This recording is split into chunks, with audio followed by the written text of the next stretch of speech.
Many of the first Russian soldiers to march over the border and into Ukraine in 2022 believed that they were heroes, sent to liberate the people from an oppressive and violent regime. They thought that their special military operation would be over in a matter of weeks, that they'd be welcomed with cheers and flowers, and that they'd be back home with their families in no time. They soon learned how wrong they were.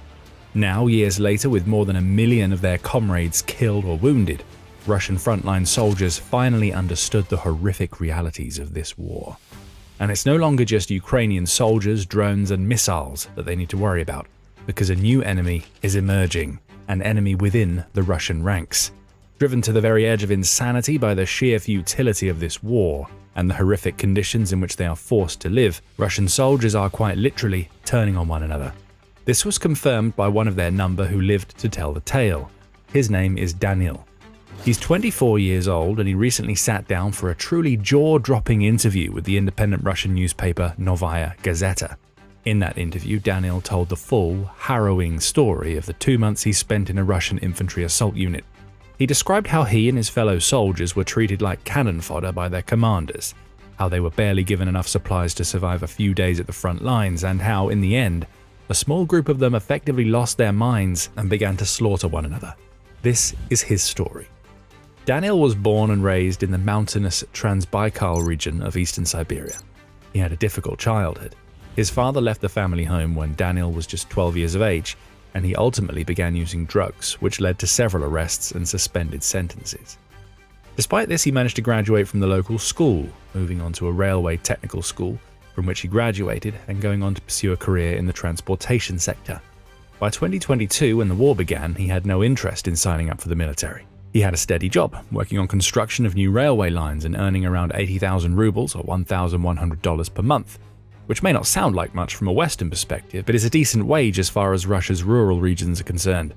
But things took a turn for the worse in the years that followed. Daniel claims he was being set up and set to be arrested for selling drugs, which he denies. He decided to flee to the other end of Russia, ending up in St. Petersburg, almost 3,000 miles from where he had been working, in Irkutsk. There, through friends, he was recommended to enlist in the Russian army. Seeing few other options available to him at the time, he traveled to Belgorod and signed his contract, officially placing his life in the hands of the Kremlin's war machine. His service began in August 2025, and he was initially assigned to the 60th Self-Propelled Artillery Regiment. That meant he was one of the lucky ones. Signing up for the Russian army today is effectively a game of Russian roulette. If you're lucky, you get assigned to a drone team or artillery unit, which at least gives you a fighting chance of survival, as it allows you to serve a reasonable distance from the front lines. If you're unlucky, however, you end up in one of the frontline assault squads with an estimated survival time of a week or two at best. While stationed with the artillery crew, Daniel didn't undergo any kind of basic training course, but was effectively treated like an intern for the first 6 weeks of his service. He lived, ate, and slept alongside his fellow crewmates, with whom he developed friendships. For a time, his life was relatively comfortable. His duties mainly revolved around monitoring and cleaning shell casings, and he was stationed in the Belgorod region of Russia rather than anywhere in Ukraine, which meant that he was reasonably safe from drones or missile strikes. He told the interviewer that he and his fellow artillerymen would cook hearty meals for themselves or club together to order food delivered by local taxi drivers. Eventually, however, things again took a turn for the worse. Daniel got into a fight with his commanding officer, whom he accused of threatening and verbally abusing him. He reached out to one of the higher-ups over Telegram and demanded a transfer to another crew. He didn't realize at the time, but that would turn out to be an almost fatal mistake. Daniel thought he'd be moved to a different artillery unit. Instead, he was reassigned to an infantry regiment and sent straight to the front lines. It was scary to end up in the 82nd Infantry Regiment. Everyone talked about it as a place where people were sent, supposedly as punishment. If you didn't follow orders, if you didn't obey, they'd tell you, "Watch out, you're going to the 82nd Regiment to Vovchansk." That's exactly where he ended up. For reference, Vovchansk is just over the border from Russia in Ukraine's Kharkiv region. It's not an area that appears often in military news reports or headlines, but it's an area where Russian forces are present and have managed to capture a small patch of land, with multiple Ukrainian units also in the area doing what they can to prevent further advances. Daniel will go on to spend exactly 2 months from February 17th to April 17th in this area. It would be the most dramatic 2 months of his entire life, and he detailed the entire chain of events during his Novaya Gazeta interview.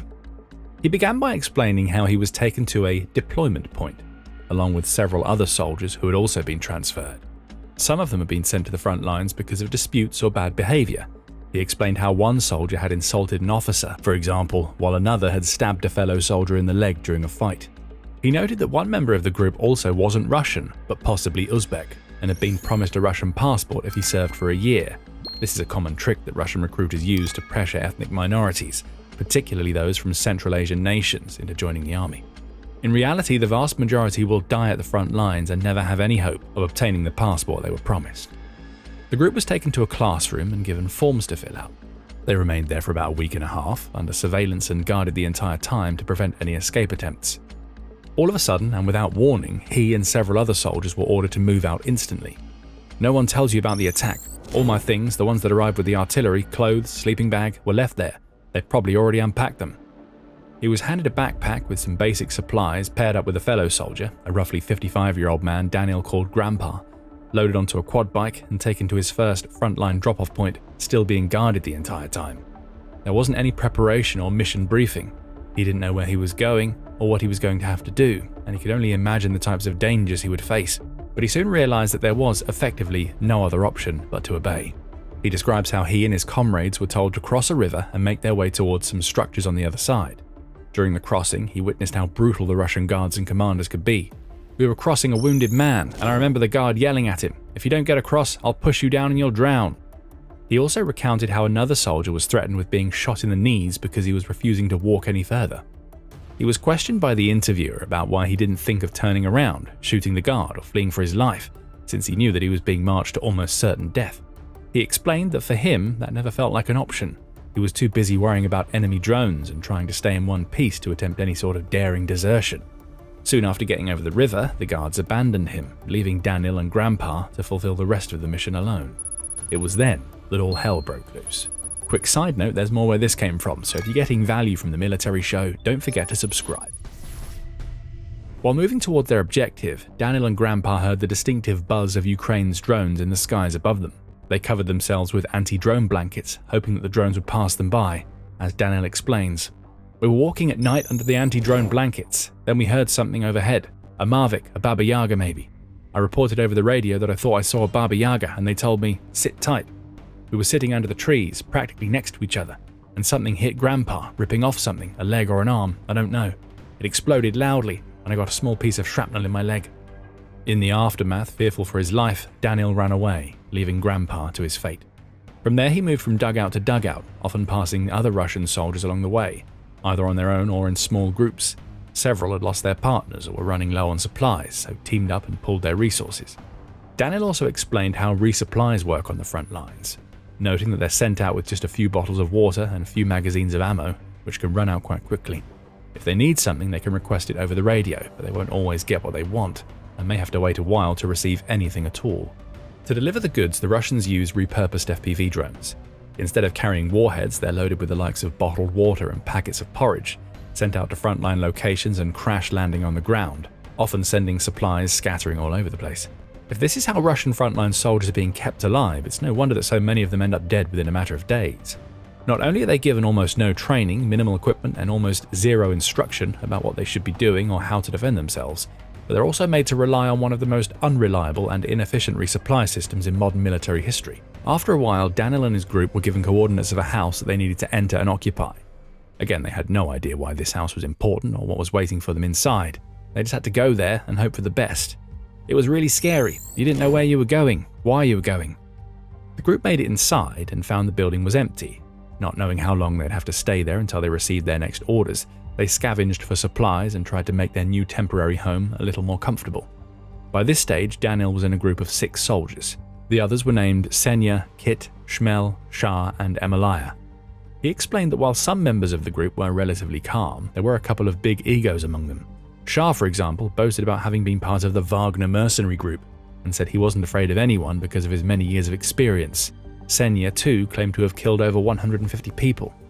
Soon, under intense pressure, these egos would clash, and this is where the story takes a very grim turn.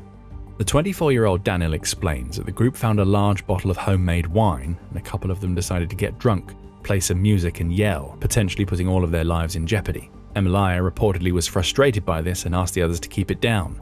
Shah snapped back, and according to Daniel, started screaming that he wasn't afraid of anything and started firing his machine gun at the walls through the window. Frightened for his life, Daniel left the building at that stage and went to another dwelling, along with Kit and Schmel, leaving the other three behind, but they continued to hear the sounds of gunfire from inside the first house. Soon after, Senya and Shah followed the others, where another argument broke out and ended in the most shocking way, with Senya killing Shah.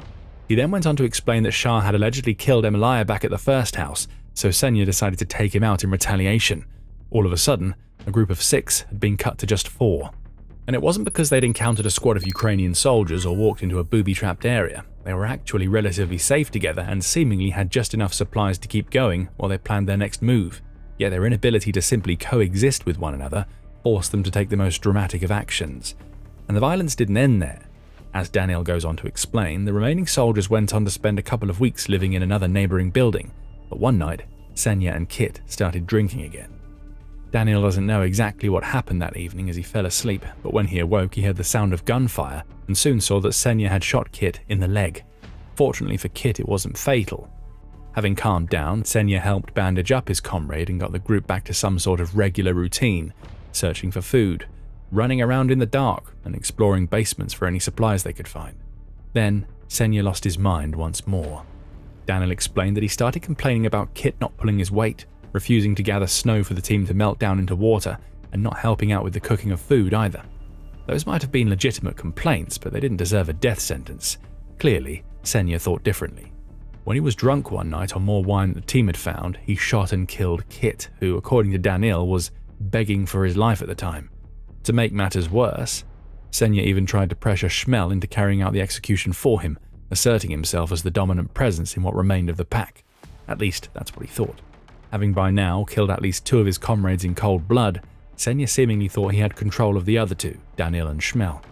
Indeed, in the aftermath, Daniel explained that the 3 Russians spent another couple of weeks together before Senya started becoming aggressive all over again. And then Senya started blaming us, saying that we're worthless, unworthy, afraid of everything.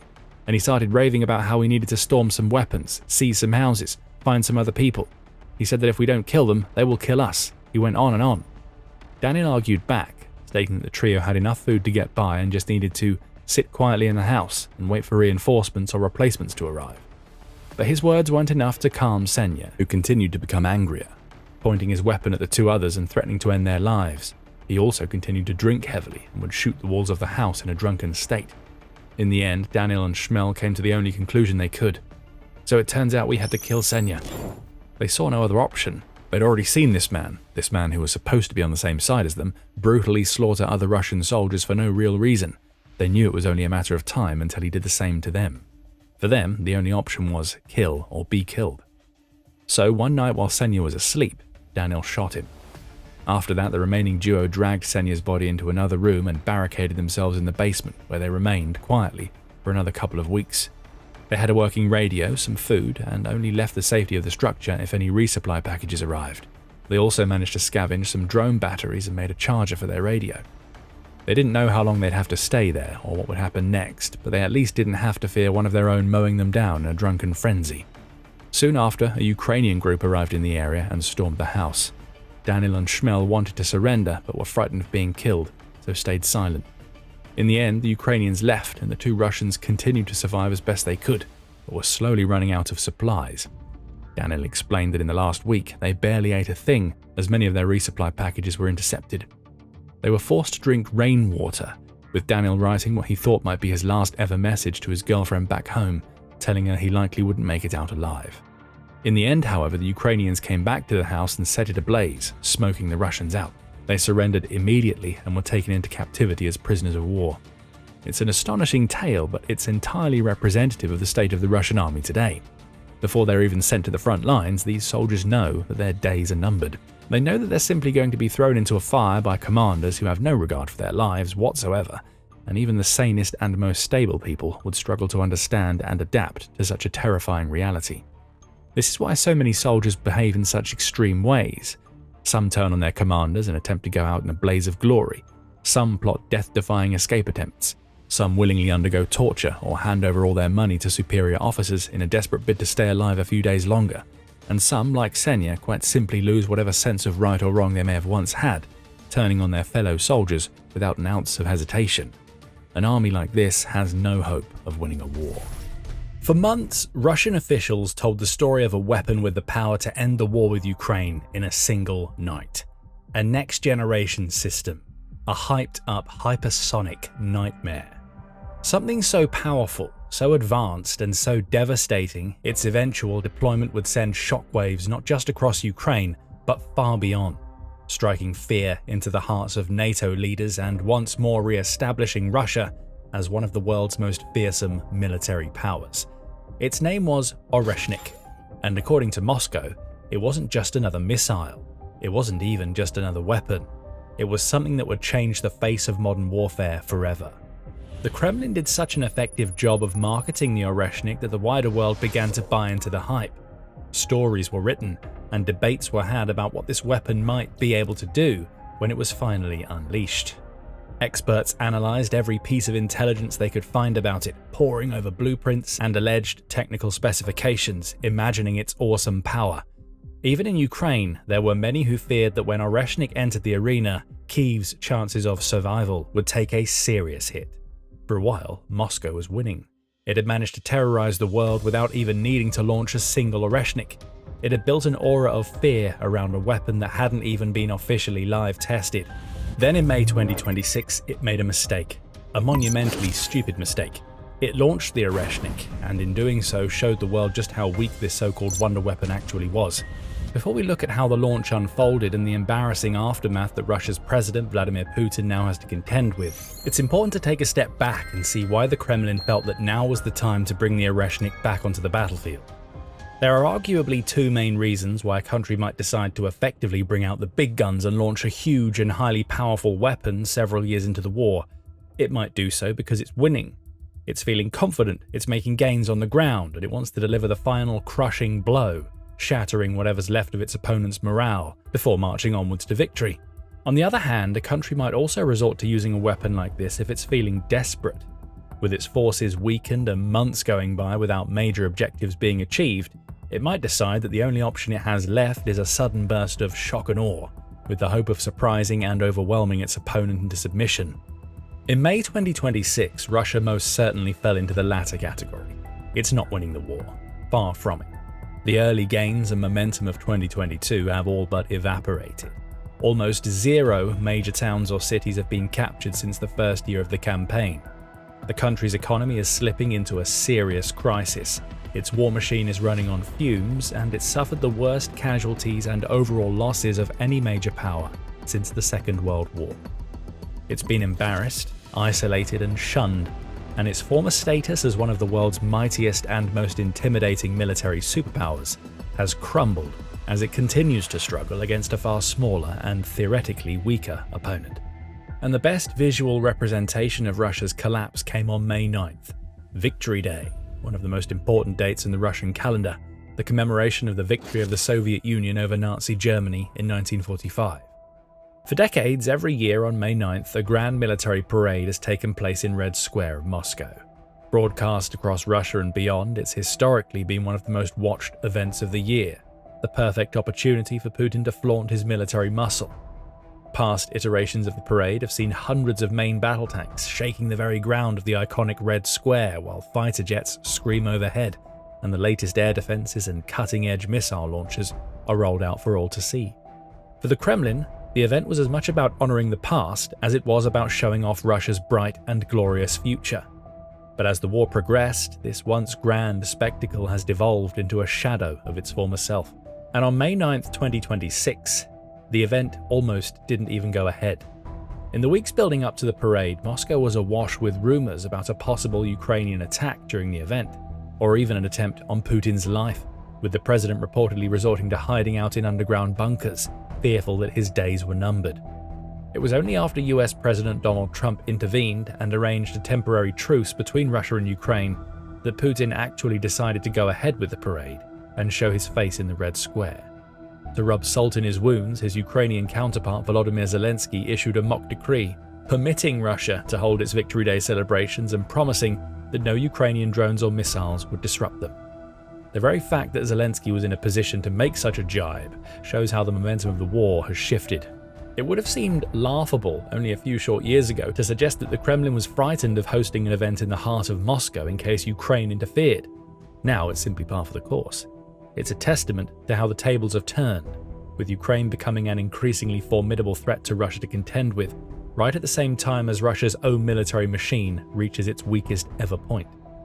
And even though the May 9th parade went ahead, it might have been better for Putin if he'd cancelled it instead. No tanks were present. In fact, there was no mobile military column whatsoever for the first time since 2008. Russia couldn't even drag some old Cold War or World War II era tanks out to at least save face. It had nothing to show apart from a few hundred troops and a handful of fighter jets.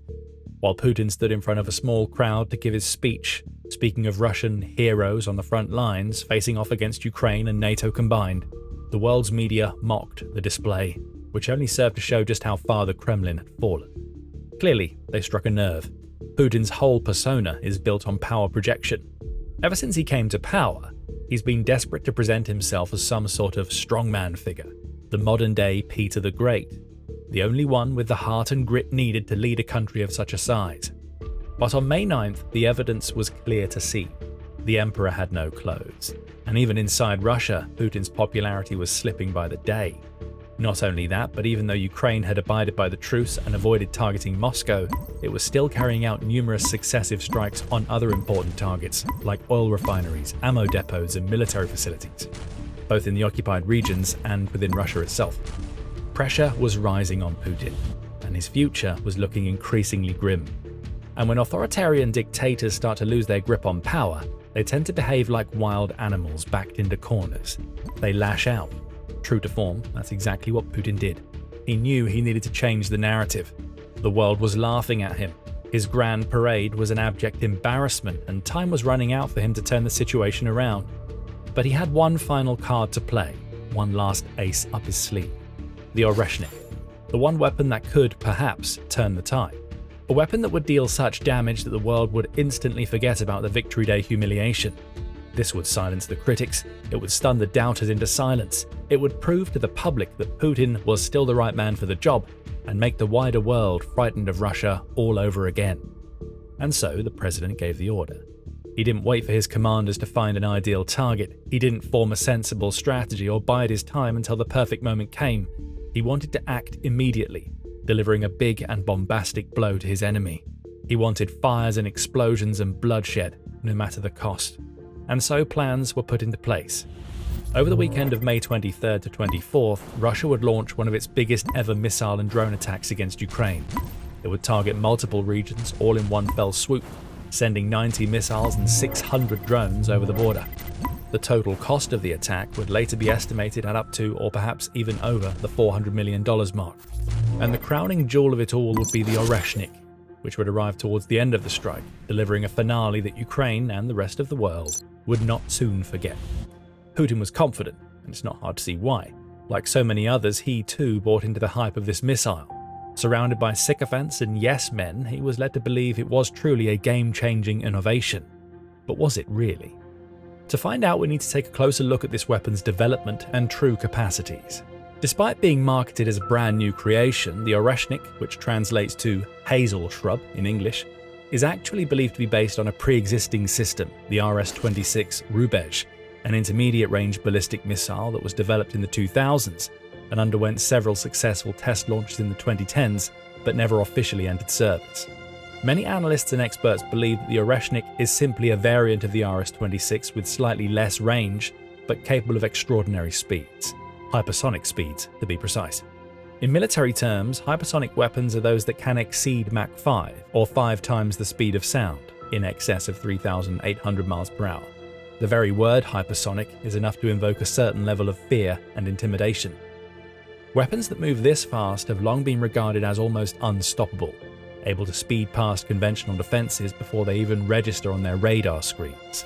That's why the world's leading military powers, including the United States and China, have poured huge amounts of money and resources into developing these sorts of systems, which could bring about a whole new era of warfare. And the Oreshnik wasn't just at the lower limit of hypersonic.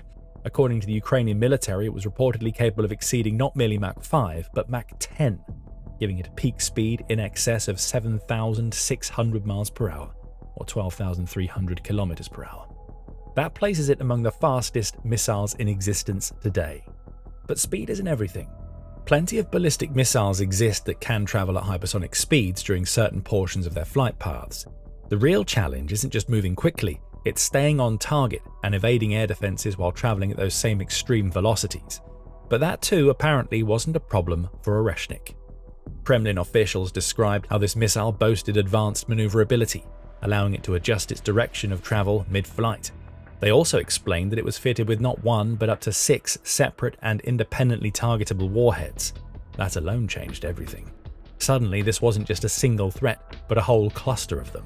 Each missile had the potential to cause not one but several devastating explosions, all at once, in different locations. On paper, it was a terrifying prospect. The Oreshnik wasn't just rapid and agile, seemingly able to evade the latest and greatest air defense systems, but it was dramatically more destructive than anyone had originally imagined. In short, it seemed that this weapon truly lived up to the wonder weapon label.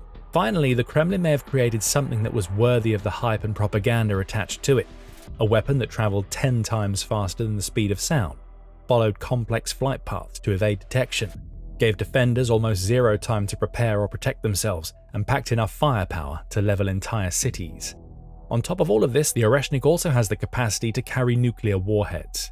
This didn't seem like just another addition to the Russian arsenal, but a new tool of psychological warfare, something that would make the Kremlin's enemies fearful and obedient for generations to come. And in November 2024, Russia gave the world just a glimpse of what this weapon could do. It carried out its first ever Oreshnik strike against Ukraine, not with a fully powered missile, but one that had been fitted with dummy warheads, effectively as a way of proving that the system was operational without revealing its full capacities. It was on November 21st that the missile was fired from the Kapustin Yar training ground, striking a Pivden MASH plant in Dnipro. Putin called it a live fire test of the new system, while proudly proclaiming modern air defense systems that exist in the world and anti-missile defenses created by the Americans in Europe can't intercept such missiles. In the aftermath, analysts around the world assessed the implications of this new weapon, fearful for what it might mean for the future of Ukraine and even for the integrity of the NATO alliance. Maxim Starchak, an expert on Russian nuclear policy and strategic weapons, wrote that the test was designed to show that Russia had bigger and more powerful missiles than everyone else. Using such an experimental weapon was not supposed to undermine Ukraine's military per se, but to frighten Europeans into pressuring their governments to cut a deal with the Kremlin. For a time, it looked like Putin's plan might prove successful, as the wider world was shaken by Oreshnik's alleged capabilities. But there were still question marks and debates about how effective it would actually be with real warheads. Was it the game changer the Kremlin claimed, or was it in fact just another extremely expensive but not all that effective missile? May 2026 provided the answer. Before we take a closer look at that, if this is the kind of insight that you want more of, make sure you are subscribed to The Military Show. We break it down like this every single week. May 23rd and 24th were tragic days for Ukraine. Overnight on Saturday and into the early hours of Sunday morning, Russia's massive missile and drone strike rained down on the country's capital, Kyiv. All of the capital's districts were hit by a mixture of Kh-101 cruise missiles, Iskander-Ms, Kh-47M2 Kinzhals, and 3 M22 Zircons. Drones also flooded Kyiv's skies, including newer and faster models that were more difficult for Ukraine's defenses to stop. Even with the capital's complex and layered system, made up of interceptor drones, electronic warfare systems, helicopters, surface-to-air missiles, and mobile fire teams armed with machine guns, the attack was simply too large to cope with. While Ukraine managed to shoot down around 44 of the 54 Kh-101s, and a portion of the other missiles too, along with many of the drones, some still made it through, colliding with residential homes and civilian infrastructure, like the National Chernobyl Museum. At least 2 people were killed and around 90 injured, as buildings were reduced to rubble and vast fires broke out across the capital. It was clear Russia was making a statement, snapping back at the prevailing narrative that it was starting to lose the war, with Keir Giles of Chatham House saying, "Russia will have been dismayed at the shifting global perception of the war over recent weeks. The inching back of the front line, together with Ukraine's deep strikes into Russia, has shown many people the deep cracks in Russia's previous narrative that its victory was inevitable." In the aftermath of the attack, however, analysts noticed something very unusual. Russia had indeed fired an Oreshnik missile the night of May 23rd. but it didn't strike the heart of Kyiv. It didn't wipe out a major military installation or site of strategic importance. Instead, the Oreshnik targeted the much smaller city of Bila Tserkva, an estimated 50 miles south of Kyiv. The obvious question then emerged: why? Why would the Kremlin plan this massive attack on the Ukrainian capital and decide to use its wonder weapon, but not actually send the Oreshnik into Kyiv itself, but towards some smaller city that seems to be of no major importance whatsoever? There are two obvious answers to that question.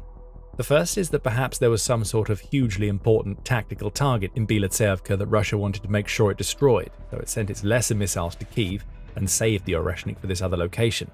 But that theory doesn't hold water, because the missile didn't actually hit anything of note. In fact, according to open source intelligence that analysts have assessed, all it really did was blow up a few garages. The other explanation then is that Russia selected Bila Tserkva because it was frightened of attacking Kyiv. Why? Because Kyiv is one of the most heavily defended cities in all of Europe. Many of Ukraine's best air defense systems are deployed there. That includes everything from AI-powered turrets to the legendary Lima EW system that can disrupt drone and missile signals to send them spiraling off course. There are also surface-to-air missile batteries there, along with other defenses designed to limit the effectiveness of Russia's relentless attacks on the capital. Russia knows all of this. It knows that over 80% of the drones and missiles it fires at Kyiv are usually intercepted, one way or another, and therefore go to waste. And it's likely that the Kremlin didn't want to run the risk of the same thing happening to the Oreshnik. It's not difficult to imagine how poor the optics would be if the Russians decided to unleash this weapon, which has so much hype and fear attached to it, only to see it taken out in mid-air by a Ukrainian or NATO interceptor. That would completely shatter the myth of the Oreshnik. It would have destroyed the massive fear factor that Russian officials have built around this system. So the obvious alternative solution is to pick a target that has far fewer defenses, with a much smaller chance of being able to intercept the wonder weapon, a target like Bila Tserkva. And so once again we come to the real reason behind the missile's launch. It was yet another piece of psychological theatre. Russia wasn't actually trying to take out important targets. It wanted the world to see its missile in action. It wanted viral videos to spread online, showing the multiple warheads separating from the missile system and raining down on the city. In reality, however, the Kremlin's play has massively backfired. Putin wanted the world to see the full force of Russia's next-generation hypersonic missile system. Instead, all they can see is a few burned-out garages. And all of a sudden, the Oreshnik looks far less frightening than it did before. Because this attack underlines what many military experts have been saying for years, that even though this missile may be fast and look impressive at a glance, it has one serious flaw: it's inaccurate. We don't know what Russia was actually trying to hit in Bila Tserkva. The city does have a small airbase used by the Ukrainian Air Force. There's a larger Soviet-era airfield nearby as well. Some experts believe that the missile was supposed to strike an aviation repair facility. Either way, it missed. These missiles are said to cost around $50 million each. $50 million is quite a high price to pay to blow up a few Soviet-style garages made of sheet metal and concrete blocks, but that's what Russia did. They wasted one of their rarest and most valuable assets and got precisely nothing in return, except more embarrassment. Even if they'd taken out the repair plant, the strike would still have made zero economic sense, and if the Oreshnik is as inaccurate and unreliable as it seems, it will almost never make any sense to use this missile at all, because it will more than likely miss whatever it's aimed at, and have almost no notable effect on the war whatsoever. And the story doesn't end there. It actually gets much worse, at least from Russia's perspective. Because here's the part the Kremlin desperately doesn't want people to know. According to the Institute for the Study of War and Ukrainian open source analysts, it may not have fired just one Oreshnik on the night of May 23rd to 24th. It may have fired two. Before the strike in Bila Tserkva had even occurred, Ukrainian monitoring channels reported something unusual. It seemed that a high-speed, high-altitude ballistic missile had been launched from inside Russian territory. All the signs were there. This was an Oreshnik missile, and it was headed straight for central Ukraine. Analysts feared the worst, bracing for one of the most devastating impacts of the war so far. But then nothing happened. The blip on the radar disappeared. It didn't speed towards Kyiv or the surrounding towns and cities. It was simply gone. There were no videos, no images, no reports from Ukrainian civilians online talking about terrible waves of explosive warheads firing from above. A few hours later, the truth came out. The first Oreshnik had crash-landed somewhere in the occupied Donetsk region, around the Avdiivka or Yasinovata area to be precise. Russian troops are actually stationed in that area, and it's possible that the missile may have caused casualties among them. We don't know exactly how the situation unfolded, but there's no way that this was intentional. Even though Russian commanders tend to treat their troops like cannon fodder, they wouldn't go as far as launching a hypersonic missile at their own men. What seems to have happened instead is that the first Oreshnik suffered some sort of malfunction mid-flight. Perhaps its guidance system wasn't properly calibrated, or one of its booster stages failed. Either way, rather than speeding into Kyiv Oblast, the weapon fell at the first hurdle, and we can only imagine the level of panic and frustration that must have spread among Kremlin officials in the immediate aftermath. Even Putin himself most likely heard the news about this spectacular failure. It may even be that a second Oreshnik launch wasn't originally planned, but that the order was quickly given as a desperate attempt to cover up the mess of the first one. This could also explain why the second missile struck a seemingly random town rather than anything of great importance, because the whole attack had to be rushed rather than planned out with care and precision.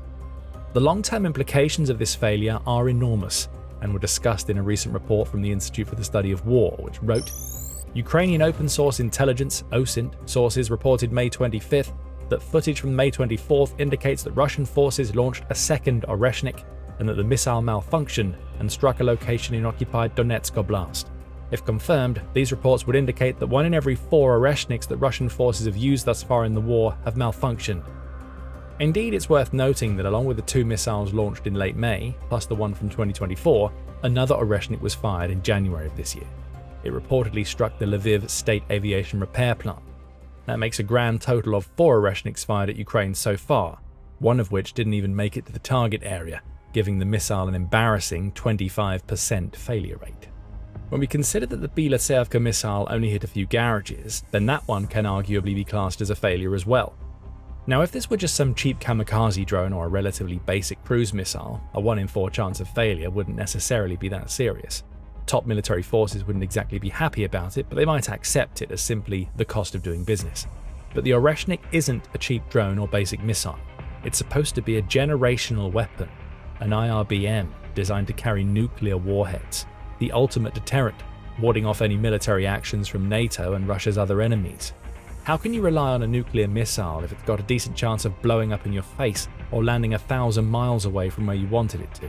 Short answer, you can't. If Vladimir Putin ever ordered a strategic nuclear strike using the Oreshnik as it is today, he'd be putting tens of millions of Russian lives at risk. He'd have a 25% shot of nuking his own territory, vaporizing his own infrastructure, and wiping Russian cities off the map. Because of this, the Oreshnik cannot be classed as a deterrent. It can't even be classed as a functional ballistic missile. It's little more than a liability. A hugely expensive and ridiculously hyped liability that is fundamentally broken and may require years of additional development to ever be fixed. Even then, if we judge based on the dozens of other Russian military programs that started off strong but ultimately fizzled out into nothing, it's likely that the Oreshnik will never be able to do what Moscow wants it to do. In one single night, Putin ruined the one thing this weapon had going for it, its mystique. The world didn't know exactly how good or bad it was, but they knew that Russia had put a lot of work into it and that it had the potential to be a game changer. That should have been enough for Moscow. It was so valuable to the Kremlin to have the wider world fearful of a weapon that it hadn't even seen in action. But in actually using it, Russia basically let the world know that there's nothing to fear after all. And even the country's own nationalists, Putin supporters and military bloggers realized this and have rightfully called the Kremlin out for making such a stupid error. Soon after images, videos and reports of the launch emerged, some of Moscow's best-known Z bloggers shared their thoughts online. "Just expensive metal into the ground," raged one. "Pathetic show-off nonsense," said another. The weekend attack on Kyiv was supposed to be a victorious moment for Russia. It was supposed to be the country turning the tide, flipping the script, and upending all the ideas about it being on the ropes. Instead, much of the discussion online among the country's military experts focused on the Oreshnik and what a ridiculous waste of money it seemed to be. As previously stated, Russia spent an estimated $400 million on the drones and missiles used in that attack. $100 million of that was the cost of 2 Oreshniks. One went nowhere and the other blew up a few garages.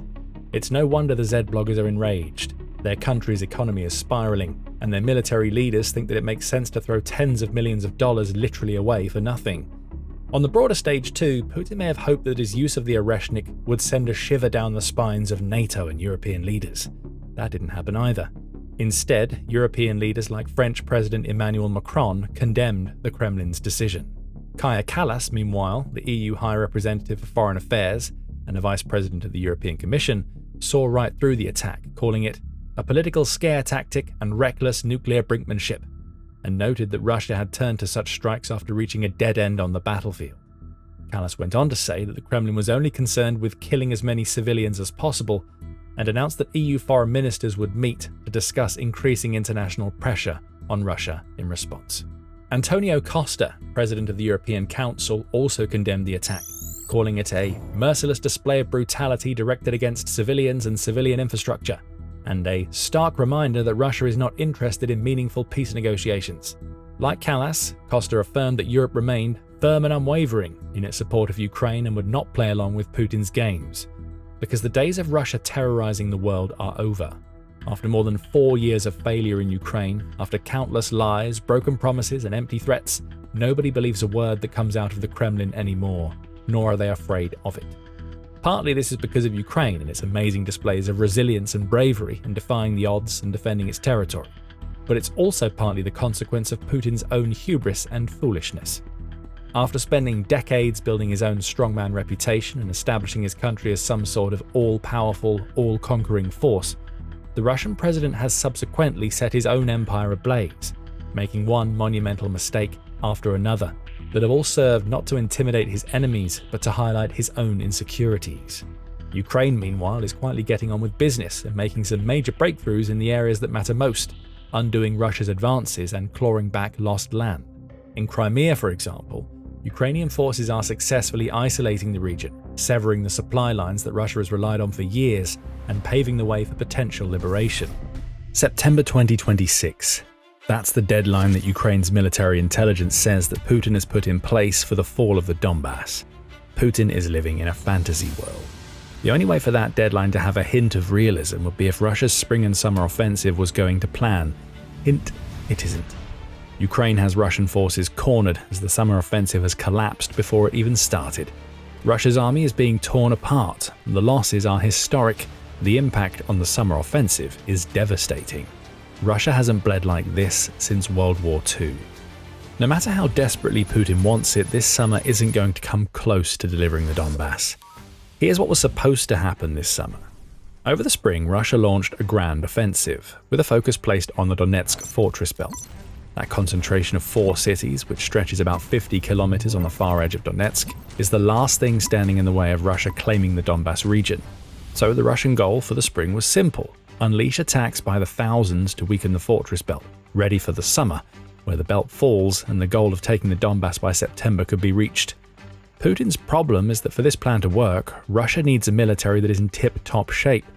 The fortress belt has its name for a reason. It's lethal to any army that is stupid enough to attack it.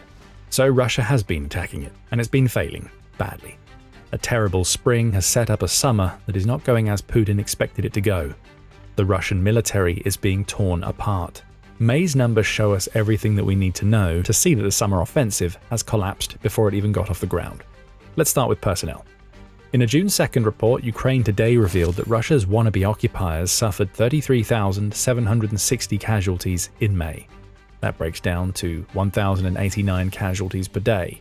This isn't quite a record for 2026. Russia has suffered worse months than May 2026. However, there's a ratio at play here that showcases why May has been so bad and why it's setting Putin's forces up for a fall in the summer.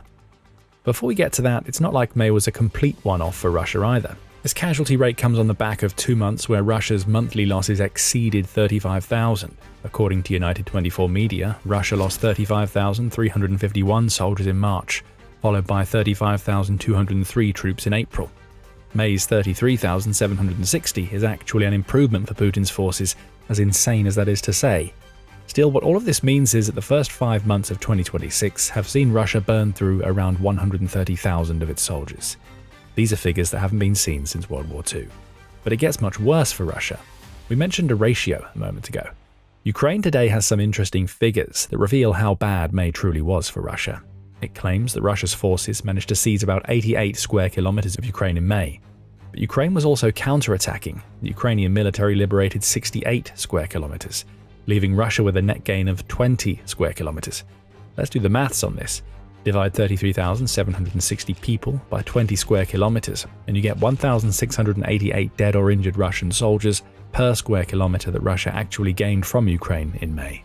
Putin has always bought territory with the blood of his people, but this is an utterly ridiculous number. And this might even be a best-case scenario for Putin.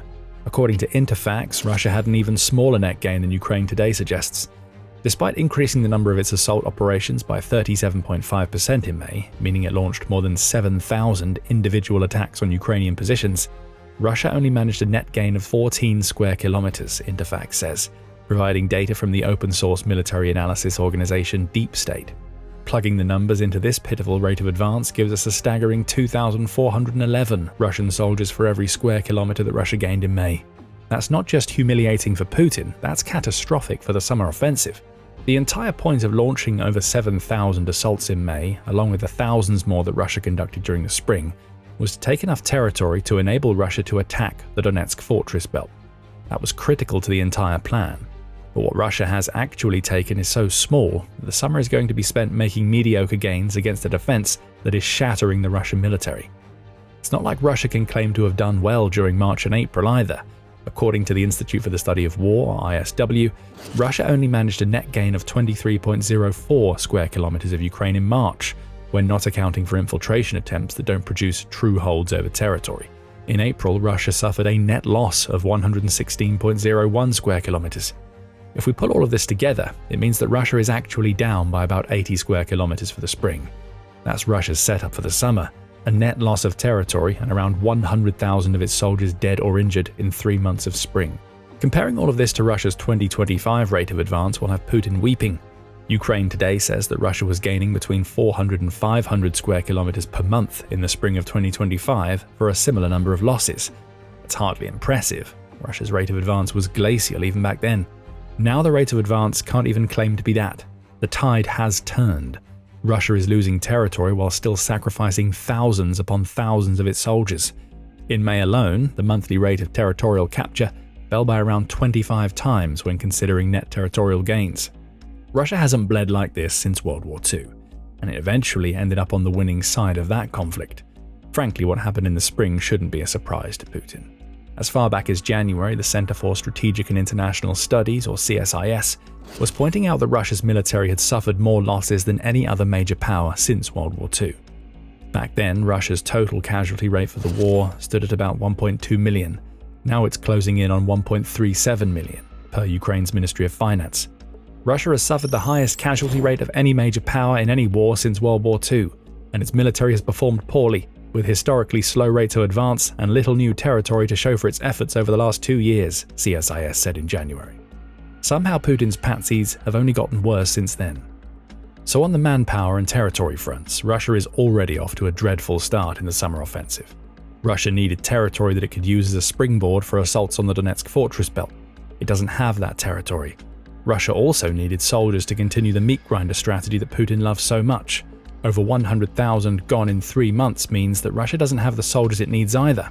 It still has plenty of troops, of course, but all it's really doing is cycling in poorly trained reserves to die in Ukraine's vast kill zones, which isn't how you make progress. But here's where things get interesting. If Russia is going to make any serious strategic gains against Ukraine in the summer, it needs to bring armor to the battlefield. Mechanized assaults have to back up the meat that Putin is sending on the attack, which means that Russia needs to protect its tanks so they can be used to destroy Ukrainian defenses. On the surface, it seems that Russia is doing that, but all is not as it seems. According to Ukraine Today's figures, Russia lost 63 of its main battle tanks during May. That's a record low for Russia, which might be enough to make Putin smile.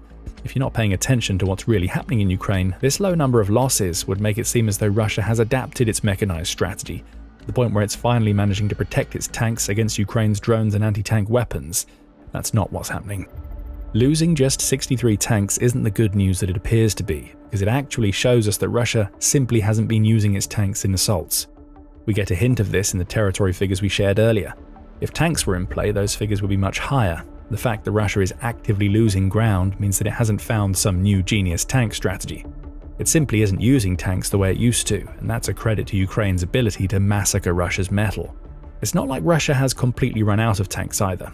Yes, the country has lost almost 12,000 tanks since the beginning of the war, Ukraine's Ministry of Finance says. Plus, a lot has been made out of the fact that Russia has been drawing heavily from its Soviet-era stockpiles to keep its metal on the field, and that those stockpiles are running low. However, Russia is still receiving tanks. In a May 9th report, Euromaidan Press revealed that deliveries of T-90M tanks, which Putin has called the best main battle tank in the world, are still being made. Russia's tank manufacturers are also churning out T-80 and T-72 models that are upgraded versions of the Soviet-era platforms that Russia has used so heavily in Ukraine. Russia has also been quick to talk about its T-14 Armata tank, though it's been far slower to bring that tank to the battlefield in Ukraine. The point here is that tanks are being made, albeit not at the rate needed to replenish the losses that Russia has already experienced. So what gives? Why is Russia fielding fewer tanks than it has at any other time during the invasion? The answer can be distilled into a single word: fear. Russia has tanks, but it's far too scared to use them. We see that in the story of the T-14. In a July 2025 piece, Defense Magazine pointed out that the T-14 has yet to make its debut in the war. The piece suggests that Russian officials are purposefully holding the tank back because they've seen what Ukraine has done to the metal sent onto its territory so far, and they're terrified of exposing the T-14's real-world performance. Right now, Russia can talk about how the T-14 is one of the best tanks in the world, and through all of that talking, it can make sales to buyers. If the T-14 has flaws, Russia wants to hide them. Ukraine would expose those flaws. So the T-14, which Russia unveiled way back in its 2015 Victory Day parade, is nowhere to be seen. Nobody knows if that tank can live up to the hype, and Russia has no intention of allowing Ukraine to give the world answers. We see a similar situation with the T-90. The supposed best tank in the world has at least seen action in Ukraine, but it hasn't been the sort of game changer that Russia claims it to be. Flaws have been exposed. For instance, the T-90's ammunition is kept inside a carousel that is inside the tank's crew area. One strike against that carousel sets the whole thing ablaze, engulfing the crew in a deadly inferno. There have been recorded instances of T-90 turrets spinning out of control after a strike, highlighting a disastrous bug in the tank's software that leads to it becoming useless even if the T-90 survives an attack. And that's another point: T-90s aren't surviving.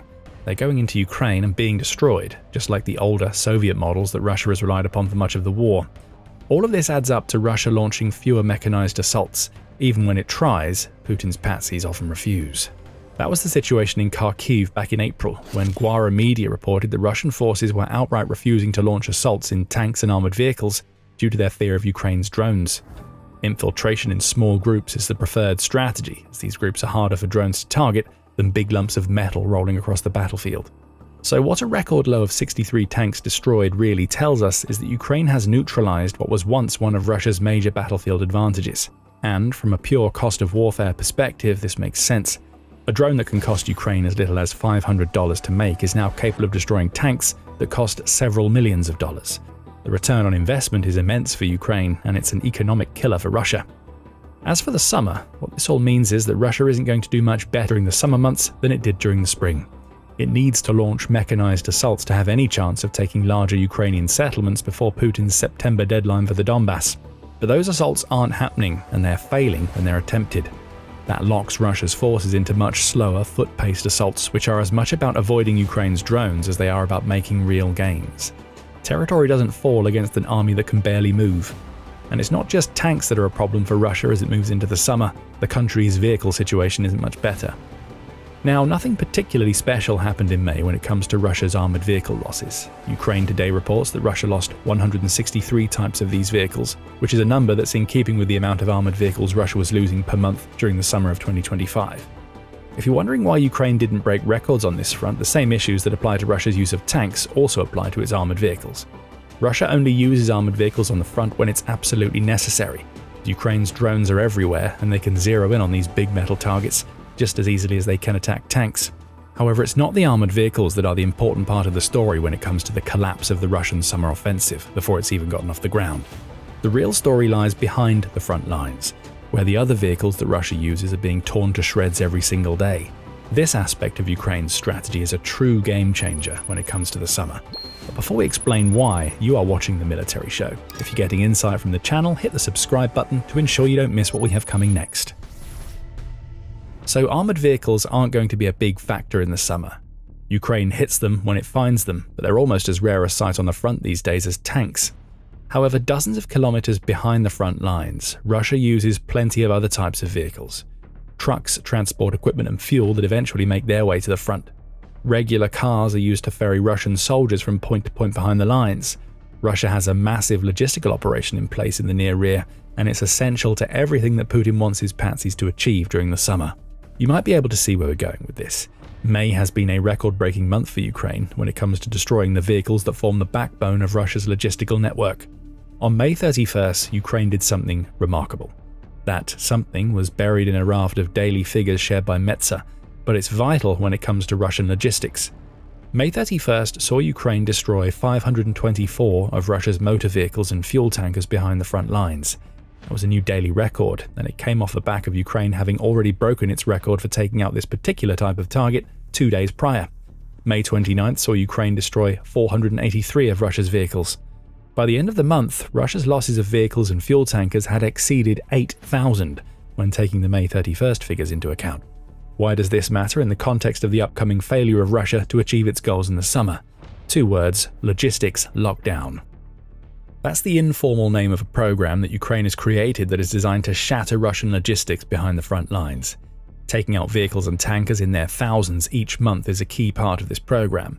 The logic is simple. Russia uses vehicles and tankers to move equipment and fuel to soldiers on and around the front lines. When those vehicles are being taken out, fewer supplies reach the soldiers attacking the Donetsk fortress belt and the other regions of Ukraine where Putin wants his forces to advance. The result is the losses and ridiculously low territory gains that we spoke about. It's not just Ukraine's fearsome defenses that are causing Russia to perform worse than any major military since World War II. The jobs of Ukraine's defenders on the front are being made easier because attacks in the near rear are depriving Russia's forces of the ammo and armor that they need to launch stronger assaults. Ukraine is funneling cash into the military units that are pushing this strategy. According to the Ministry of Defense of Ukraine, around $113 million has been set aside for the logistics lockdown program, the first chunk of which has already been delivered to units that have set the standard for shattering Russian logistics behind the front. The destruction of so many of Russia's logistical vehicles is just a microcosm of a much larger program that is designed to cripple the summer offensive. In a June 1st report, the New Voice of Ukraine noted that this campaign spread so far and deep that it's causing Russia issues in territories that are supposed to be fully occupied, including the Donbas region of Luhansk and the Crimean Peninsula. Ukraine's 3rd Army Corps has even gone so far as to claim that Ukraine now owns the skies in Luhansk, which is a region that Russia says it controls completely. In a series of Luhansk attacks, Ukraine's drones penetrated the entire region and were able to fly deep enough to launch strikes on targets inside Russia that are 205 kilometers behind the front lines. Russia's air defenses failed to stop these attacks. We'll be getting to why later. What's most important here is the impact that Ukraine's constant destruction of Russia's logistical vehicles has on the summer offensive. Simply put, these strikes are devastating. Logistical nodes are being choked off all over the occupied territories. Even if Russia can find alternative routes, it's being forced to delay the transport of supplies and soldiers to the front. There is no real safe zone for Russia inside Ukraine anymore. Ukraine's drones can hit anything, and record-breaking numbers of vehicles being destroyed are the signal to Russia that the summer isn't going to go well for its forces on the front. Next we come to artillery. Russia needs artillery to shell the defensive positions that Ukraine sets up. This is a pretty standard ground-based strategy. Infantry is supported by artillery that offers fire support, which weakens Ukraine's defenses enough for troops on the ground to make breakthroughs. There's nothing revolutionary about Russia's strategy here, and it's an approach that works as long as you have enough artillery. You can probably already guess the issue we're about to bring up. Ukraine today says that Russia lost 1,993 units of artillery in May, which is yet another record high. And the reason that these losses were so extensive is the strategy we just outlined. Russia needs artillery to provide fire supports to its troops on the ground. The issue Russia faces is that it's burned through most of its modern artillery. What it's left with, Ukraine today says, is an array of ancient Soviet-era artillery, much of which is towed, and some of which is basically homebrew weaponry that Russia is building on the fly. Not only do these types of weapons have lower firing ranges than their modern equivalents, meaning they need to be pulled much closer to the front to have any sort of effect, but they're also completely lacking in mobility. Ukraine's drones are already such a problem for Russia's tanks and vehicles that they're being pulled from the front. Imagine how much damage they can do to stationary artillery units. You don't need to imagine, as the figures speak for themselves. What we're seeing here is the final nail in the coffin of an artillery advantage that Russia has held for much of the war, and that Putin desperately needed for the summer offensive. The first signs that Ukraine was turning the tide on artillery emerged in May 2025. That month saw Pravda speculate that Russia was starting to run out of artillery it could send to the front. The same problem that affected the country's tank strategy was also in play here. Russia was drawing down on finite Soviet-era stockpiles that were being destroyed in Ukraine. Russia's production of new artillery systems and barrels wasn't keeping up with the demands of attrition on the front, Pravda said at the time. And sure enough, we'd already started to see Russia's artillery advantage slip as a result. The previous February, the commander-in-chief of Ukraine's armed forces, Alexander Syrskyi, revealed that Russia's artillery advantage had already collapsed from 10 units to each one that Ukraine fielded to just 2 to 1 in some areas of the front. Ukraine's drones were the main reason why, and those drones have been eating up Russian artillery ever since. Artillery still plays a role in the modern battlefield, but drones flying in their thousands make it much harder for artillery to fire without giving away its position. And once a drone operator knows where a Russian artillery unit is, there will only be one winner. Between an airborne and fast-moving drone and a creaking Soviet-era artillery system, the artillery loses every single time. This combination of shortages that started rearing their heads in 2025 and Russia's inability to counter Ukraine's drones makes the record-breaking artillery losses Russia experienced in May all the more devastating. These are units that Russia won't be getting back or replenishing. Come the summer, the lack of fire support that results from Ukraine destroying so much of Russia's artillery is really going to bear down. We've already seen it in Russia's massive losses and microscopic gains in the spring. None of this is going to get better for Russia as the war moves deeper into the summer. Okay, Putin might think, artillery isn't where I need it to be, but Russia still has plenty of multiple launch rocket systems we can use to provide fire support and hit Ukraine in the rear. But does it? MLRS losses in May were as high as they've been since Ukraine's summer 2023 counterattack, which indicates that Russia won't even be able to rely on these types of systems to prop up the summer invasion. According to Ukraine Today, Russia lost 63 MLRS units in May.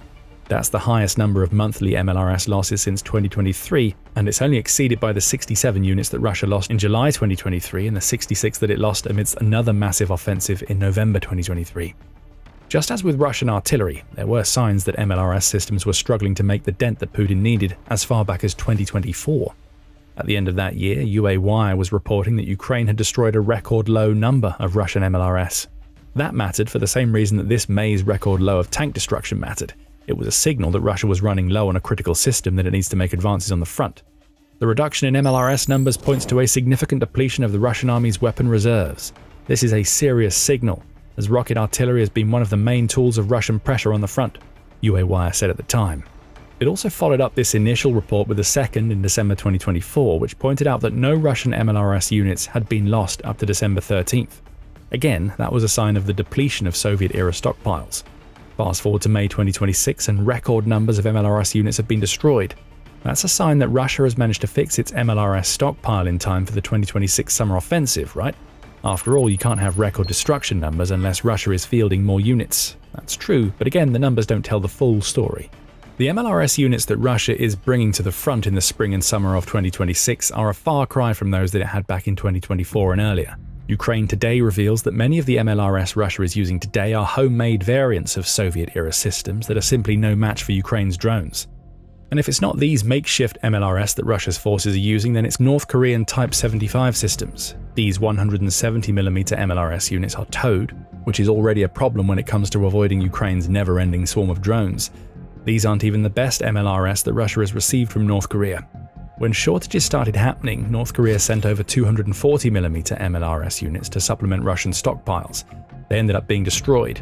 What Russia is left with are the weaker Type 75s, and it's getting so desperate to maximize the impact of those systems that it's strapping them to ground robotic systems just to give them some semblance of mobility. These ideas could be called innovative, but record numbers of MLRS units destroyed in May show us that it's not working. So far, the losses that we've covered amount to a historic failure on Russia's part to retain the types of equipment that it needs to launch its summer offensive. Combine these equipment losses with Russia's casualty rate and its pathetic rate of advance, and there is simply no platform in place from which Russia can launch the sort of Donbass-destroying offensive that is supposed to lead to the collapse of the region by September. The summer offensive has failed before it's even started. How could Ukraine make all of this so much worse for Russia? We hinted at it earlier. The rampant destruction of Russian air defenses.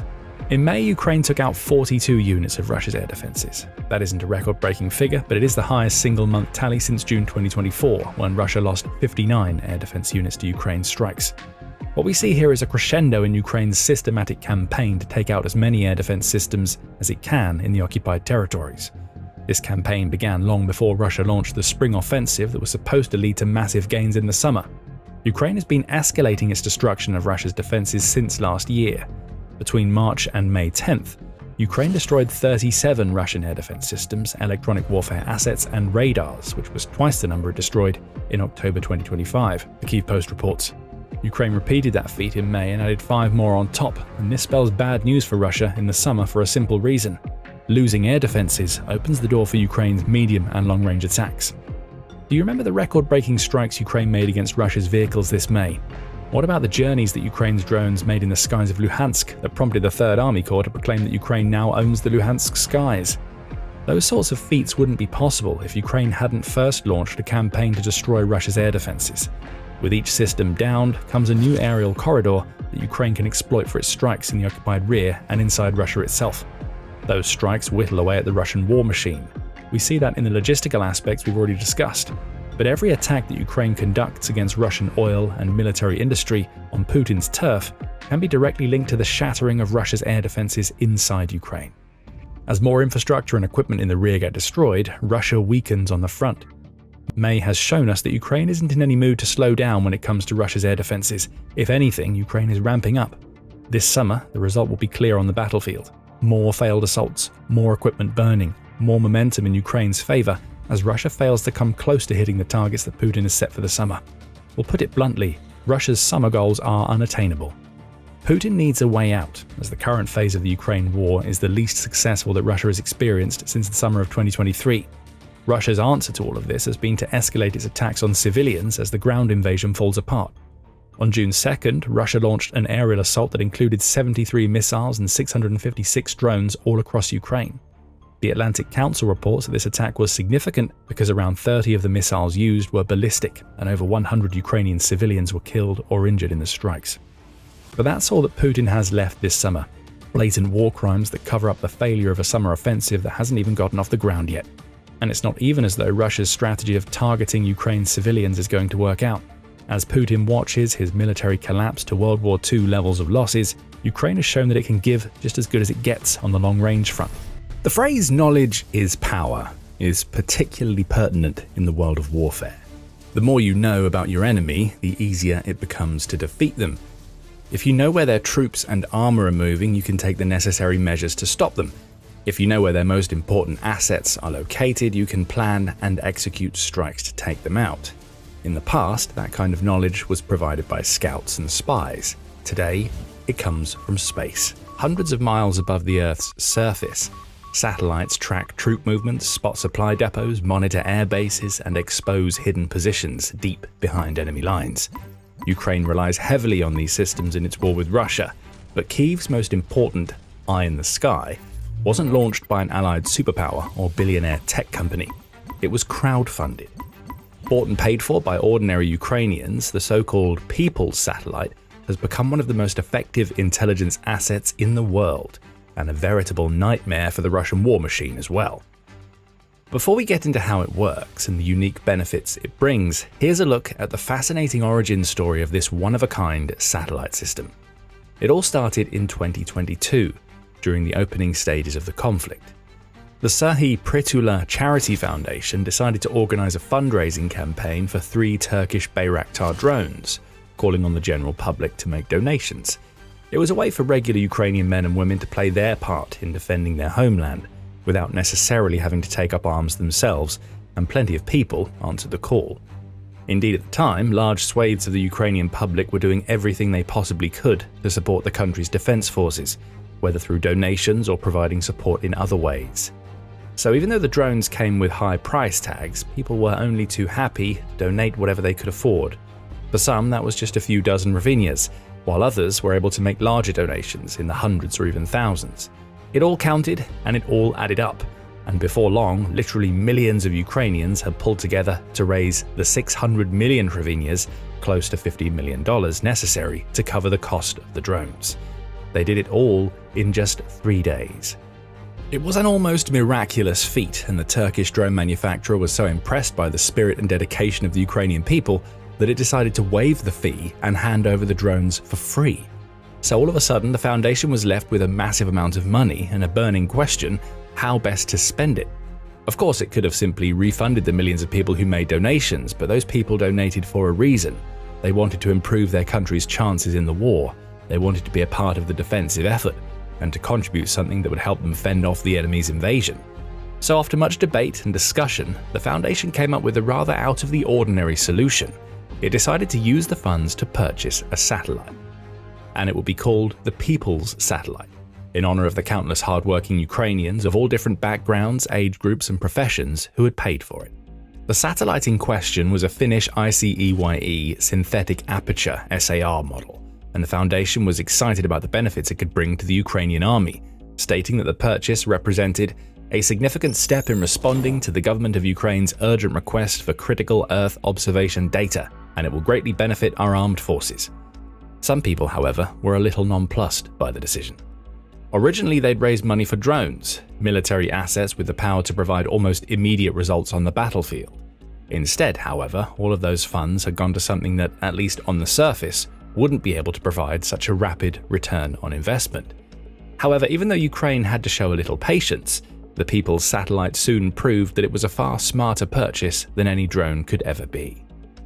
By June 2024, less than 2 years after the purchase officially went through, the satellite had helped Ukraine capture more than 4,000 images of enemy targets, including 370 airfields, 238 air defense positions and radio reconnaissance sites, 153 oil depots and fuel storage facilities, 147 depots of missiles, ammunition and aviation weaponry, and 17 naval bases.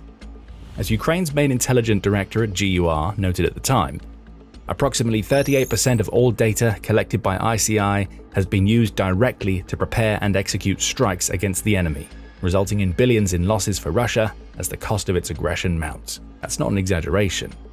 This satellite helped Ukraine's armed forces plan and execute numerous successful strikes, like the attack on Sevastopol Bay in September 2023, which saw multiple Russian warships, including the Minsk landing ship and the Rostov-on-Don submarine, wiped off the map. Those assets alone were worth several $100 million, so it's easy to imagine how the People's Satellite has contributed to billions of dollars worth of losses in the long run. And it's only become more useful and valuable as the war has progressed, especially as Ukraine has ramped up its campaign of striking Russian targets like oil refineries and ammo depots to weaken the enemy's ability to keep the war going. Indeed, in a more recent update issued on May 27, 2026, the GUR noted that the People's Satellite has now provided almost 6,000 images, many of which have proven crucial in finding and identifying enemy assets and helping Ukraine plan its attacks. The GUR space intelligence units receive daily satellite images, and this data is used to track objects in occupied territories in Russia, identifying enemy military targets, plan strikes, and also assess the consequences of attacks. Andriy Yusov, a spokesperson for the Defense Ministry of Ukraine, went further, explaining just how influential this technology truly is. For modern warfare, access to space technologies plays a crucial role, and it was precisely the People's Satellite that became Ukraine's first sharp eyes in orbit. We see where to aim, we understand what is best to strike, we have control over the consequences of strikes. The multi-billion-dollar losses of the Russian aggressor, these are the results, including the People's Satellite, which strengthens our resilience, and this systematic work continues. The ministry also cited several examples of locations that the satellite has helped them track and monitor, even sharing actual images captured from space of places like Olenaya Air Base, fuel storage sites in Russia's Krasnodar region, and the Zayabrovka airfield, as well as naval vessels docked in Novorossiysk, a location that was recently targeted in a hugely successful drone strike that dealt massive damage to one of the Kremlin's best warships. And the People's Satellite isn't just helpful for finding these locations and tracking enemy movements, but also for confirming and understanding the impact of Ukraine's attacks. After a deep strike on a Russian facility far behind enemy lines, for example, Ukraine's GUR can rely on the satellite to provide clear, detailed images of the aftermath. They can use those pictures to see which targets were struck, how much damage was done, if fires are still burning or repairs are ongoing, and so on. It all makes a difference because the more information Ukraine's military has, the more it can improve and optimize its future operations. This is all part of the country's larger strategy and overall approach to the war. which revolves heavily around the idea of always seeking improvement, never simply settling for the way things are, but always striving to do more, to hit harder, to cause more chaos for the enemy, and to extract more value from every asset. And the most astonishing part of all of this is that it was all made possible by the general public of Ukraine. Every single person who donated to that initial fundraiser has, in effect, played their part in helping the army find and strike hundreds of Russian targets, dealing literally billions of dollars in damage to the invaders. Of course, this isn't the only satellite that Ukraine relies on to provide intelligence and imagery, but it does have a few unique characteristics that make it perhaps the most valuable and important one. Before we get into that, just like the People's Satellite itself, the military show brings you the full picture, not just the headlines. Hit subscribe to stay ahead of the curve. To understand the true value of this satellite, it's important to look at how it works, because this isn't just any satellite, it's a SAR satellite. In simple terms, that means it emits radar waves and measures the reflections to capture images of the Earth below. That's very different from a conventional optical satellite, which functions a lot like a camera in space, snapping photos of the scene below. And just like regular cameras, optical satellites work best in clear conditions, but can struggle at other times. They can have a hard time capturing images at night, for example, and they can't see through clouds, smoke, fog, or rain, meaning that they can effectively be useless for hours or even days at a time when bad weather comes on. They're also not the best at detecting camouflaged or hidden equipment, and Russia, like many militaries, often makes use of camouflage to hide troop movements or attempt to conceal assets under trees and among foliage, so they're harder to spot. Conventional satellites can also be easily fooled by decoys. They might take a picture of what looks like a field full of tanks or an airfield with dozens of bombers and fighters waiting to take off, but it could actually be a clever ruse by the enemy to fool their opponent. The beauty of Ukraine's SAR satellite is that it faces almost none of those problems. As the GUR notes, it has the power to obtain imagery at any time of day and in any weather conditions. It doesn't even matter if there's heavy cloud cover, because the People's Satellite has the power to see right through it. This is so important because if Ukraine had to rely on conventional satellites alone, there would always be the risk of low quality or entirely useless images, caused by clouds or other bad weather conditions, leaving the country's armed forces with less intelligence to work with, which would, in turn, make it harder to plan attacks. Russia could also take advantage of fog and cloud cover to move assets or plan surprise assaults on Ukrainian positions, which could lead to important breakthroughs along the front lines. With the People's Satellite, however, Ukraine has ever-present eyes in the sky that never fail to generate the data that it needs to stay one step ahead of its opponent. In addition, because the satellite works with radar, rather than regular camera technology, it does a much better job of spotting camouflaged troops or concealed equipment. And it can differentiate between decoys and real military assets more effectively too, by providing exceptionally high-quality images. Indeed, ICI, the company behind the satellite, says that certain images can reach a resolution of up to 0.25 meters per pixel, and a single image can cover an area of up to 225 square kilometers. That allows Ukraine not just to see vast patches of land, but to zoom in and make out even the smallest details with ease. Many other countries have access to SAR satellite technology too, including some of Ukraine's biggest allies across Europe and beyond. Because of this, one of the big arguments against the very idea of the People's Satellite back in 2022 was, why can't Kyiv simply rely on its foreign partners to provide the intelligence and imagery it needs? Well, it's true that those partners have been very generous in their support of Ukraine, with the likes of France and the United States in particular helping out greatly with satellite imagery. However, the problem with relying on others to give you the intel that you need is that you can't always count on them to be as rapid, responsive, or perfectly aligned with your specific needs and demands as you want them to be. It's the same story when it comes to other forms of military aid. Yes, plenty of countries have sent everything from missiles to air defense systems and even main battle tanks to Ukraine. But it was always up to those countries to decide what they sent and when they sent it. Kyiv was able to make requests and influence decisions, but it wasn't the final decision maker. It was always at the mercy of other countries' politics and choices. So when it comes to satellite imagery, Ukraine sometimes had to wait relatively long periods to get the images it needed. Its partners could also choose to impose strict restrictions on what images they were willing to provide.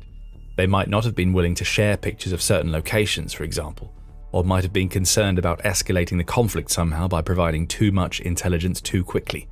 With the People's Satellite, it's a totally different story. A story where Ukraine isn't just a side character, but the star of the show. Because it's the exclusive operator of this satellite, it's in charge of what data it collects, when it collects it, and even the format in which the images are provided.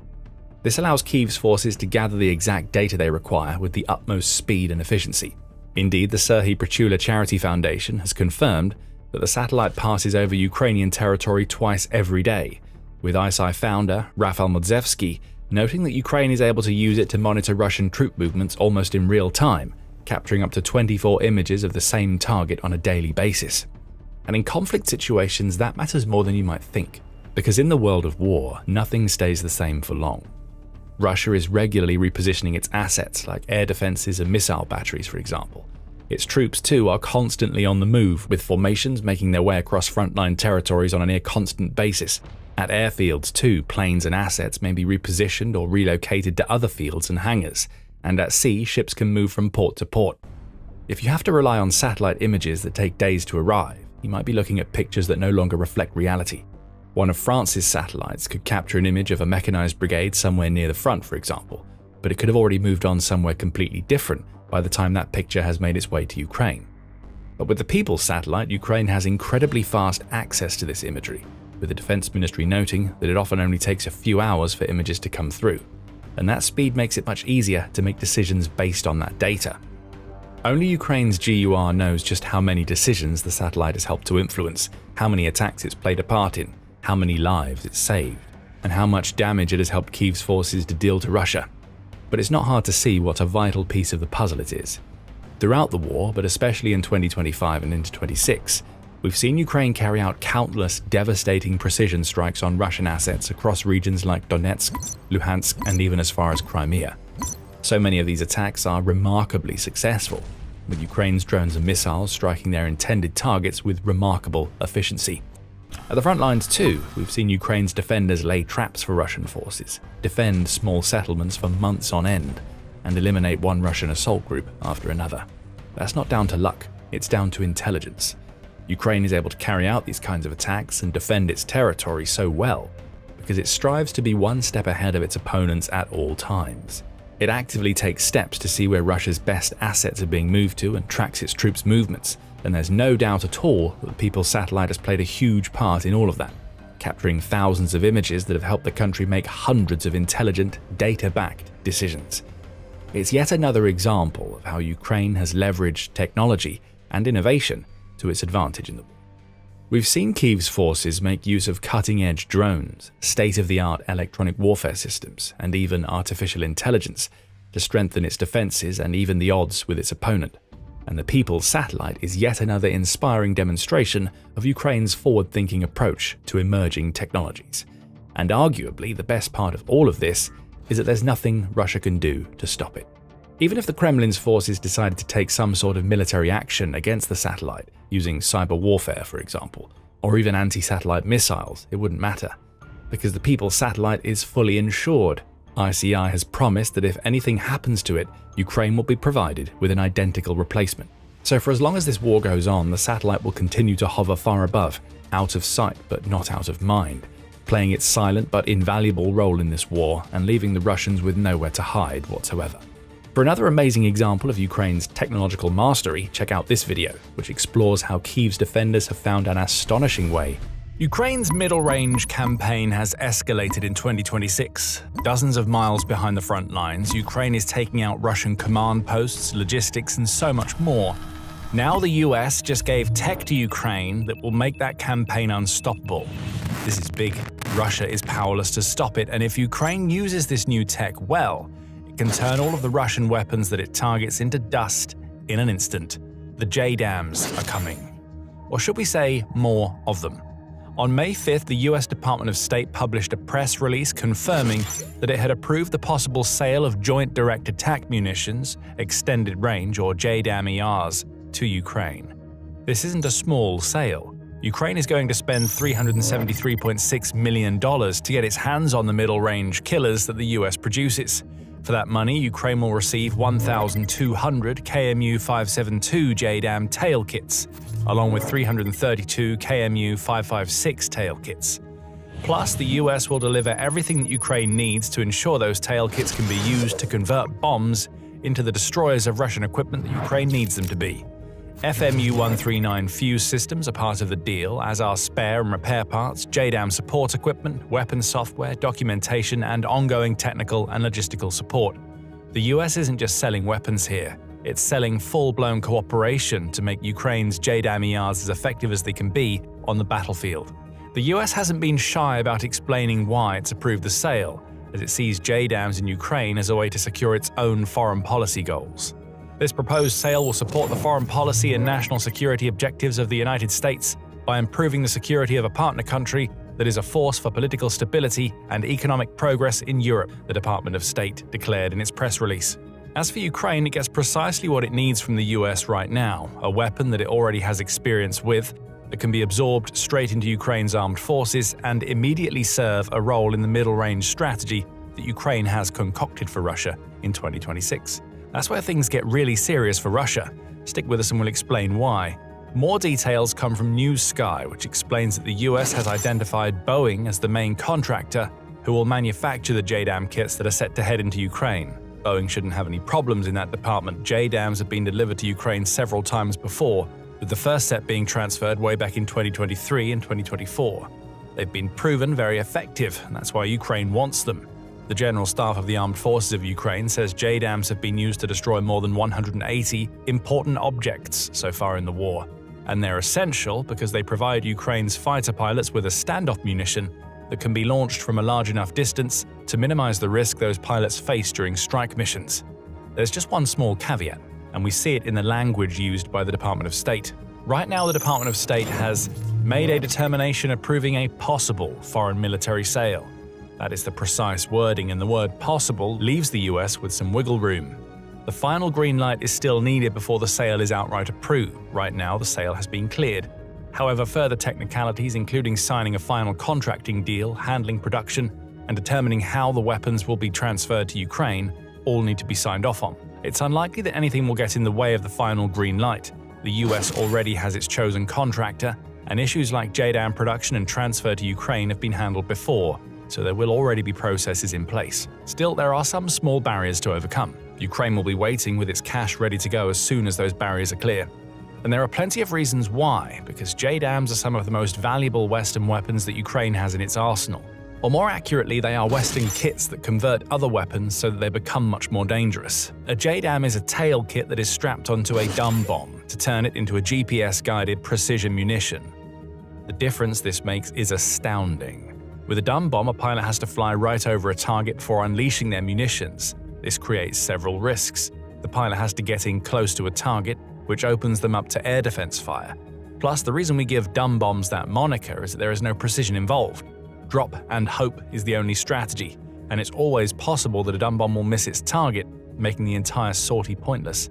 JDAMs remove so much of this risk. The JDAM ER variant that Ukraine is set to receive comes with a special wing kit that allows pilots to fire off their munitions from up to 40 nautical miles away from a target, military.com reveals.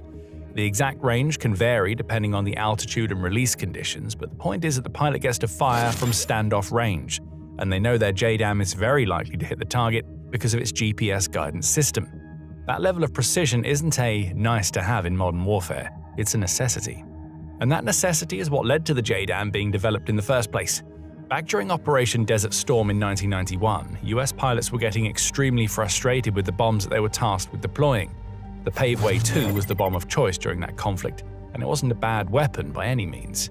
Created during the Vietnam War, the Paveway 2 was essentially a kit that was fixed to the nose and tail of a Mark 80 bomb, or other dumb bombs, which allowed the bomb to follow the path of a laser that was shone either from the ground or a plane above the bomb. This was about as good as the US could do in Vietnam, and the Paveway 2 indeed provided more precision to allow for more effective strikes than dumb bombs could ever offer. But by the time Operation Desert Storm rolled around, the Paveway 2 was starting to show its age. The kit was expensive to produce. As for the laser guidance, that fell to pieces when sandstorms and smoke came into the question, both of which were problems in Iraq. Lasers were getting disrupted. Paveway 2 bombs were missing their targets. Operation Desert Storm ended and the US military saw that it had a problem on its hands. Air Force pilots needed a new bomb kit that could guide bombs in all weather conditions without costing more than the Paveway 2. Orbiting Earth, a new constellation of GPS satellites provided the perfect solution. Lasers were out, GPS guidance was in. and it wasn't long before the US had crafted the first prototype of what would eventually become the JDAM that is now heading to Ukraine. Over the years, the initial JDAM concept has been adapted to boost precision and ensure that more power can be delivered to an enemy position. Inertial navigation systems, or INS, now work side by side with the GPS guidance built into the JDAM kits. An INS uses a combination of motion and rotation sensors to calculate the orientation, position, and speed of the object into which the INS is installed. That fixes the drift that can occur in weapons that use GPS for guidance, and it can also mean that a JDAM is capable of hitting its target even when an enemy deploys electronic warfare systems designed to scramble GPS signals. JDAMs are also combat tested to a degree that many other Western weapons aren't. After the first kits were delivered in 1997, they underwent a battery of tests that amounted to the US dropping 450 JDAMs. Those tests revealed that the kit made dumb bombs accurate to within 33 feet of a target, and that JDAMs have a system dependability of 95%. The JDAM is also flexible enough to be changed up as the situation requires. Target coordinates are loaded into the aircraft carrying JDAMs before it takes off, but if the situation on the ground changes, such as when a more high-value target presents itself, coordinates can be changed by the aircrew before weapon release. As for the JDAM ERs that Ukraine will be receiving, they are the culmination of years of tinkering, resulting in a weapon that can hit targets much further away than the original version of the JDAM could hit. Tested in the mid-2000s, the JDAM ER is compatible with 500, 1,000 and 2,000 pound bombs, allowing Ukraine to vary the payload depending on the target. This is versatility in action. A bomb kit that can be adapted right up until the point of launch and that can deliver devastating firepower accurately. The JDAM is also a kit that plays perfectly into the 2026 strategy that Ukraine has developed to deal with Russia's offensive. We're going to explain why in just a moment, but before we do, this is a quick reminder that you are watching The Military Show. If you haven't subscribed to the channel, now is the perfect time to hit that button. So the JDAM is clearly impressive, but why does it matter so much to Ukraine that it's willing to shell out over $370 million to get its hands on a little over 1,500 of these kits?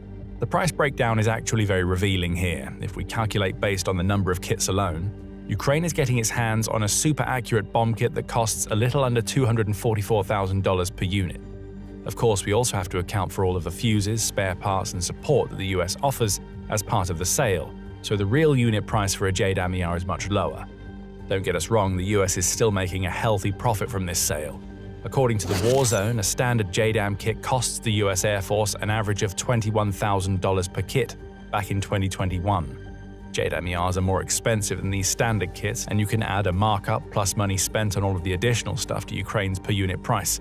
Still, the point stands that JDAM ERs provide Ukraine with a relatively low-cost way to turn dumb bombs that would otherwise be practically unusable into precise killers of Russian troops and targets behind the front lines. Ukraine needs low-cost weapons. The country's financial situation after more than 4 years of fighting against Russia isn't especially healthy. According to Reuters, Ukraine's first quarter results for 2026 show that its gross domestic product has shrunk by 0.5%.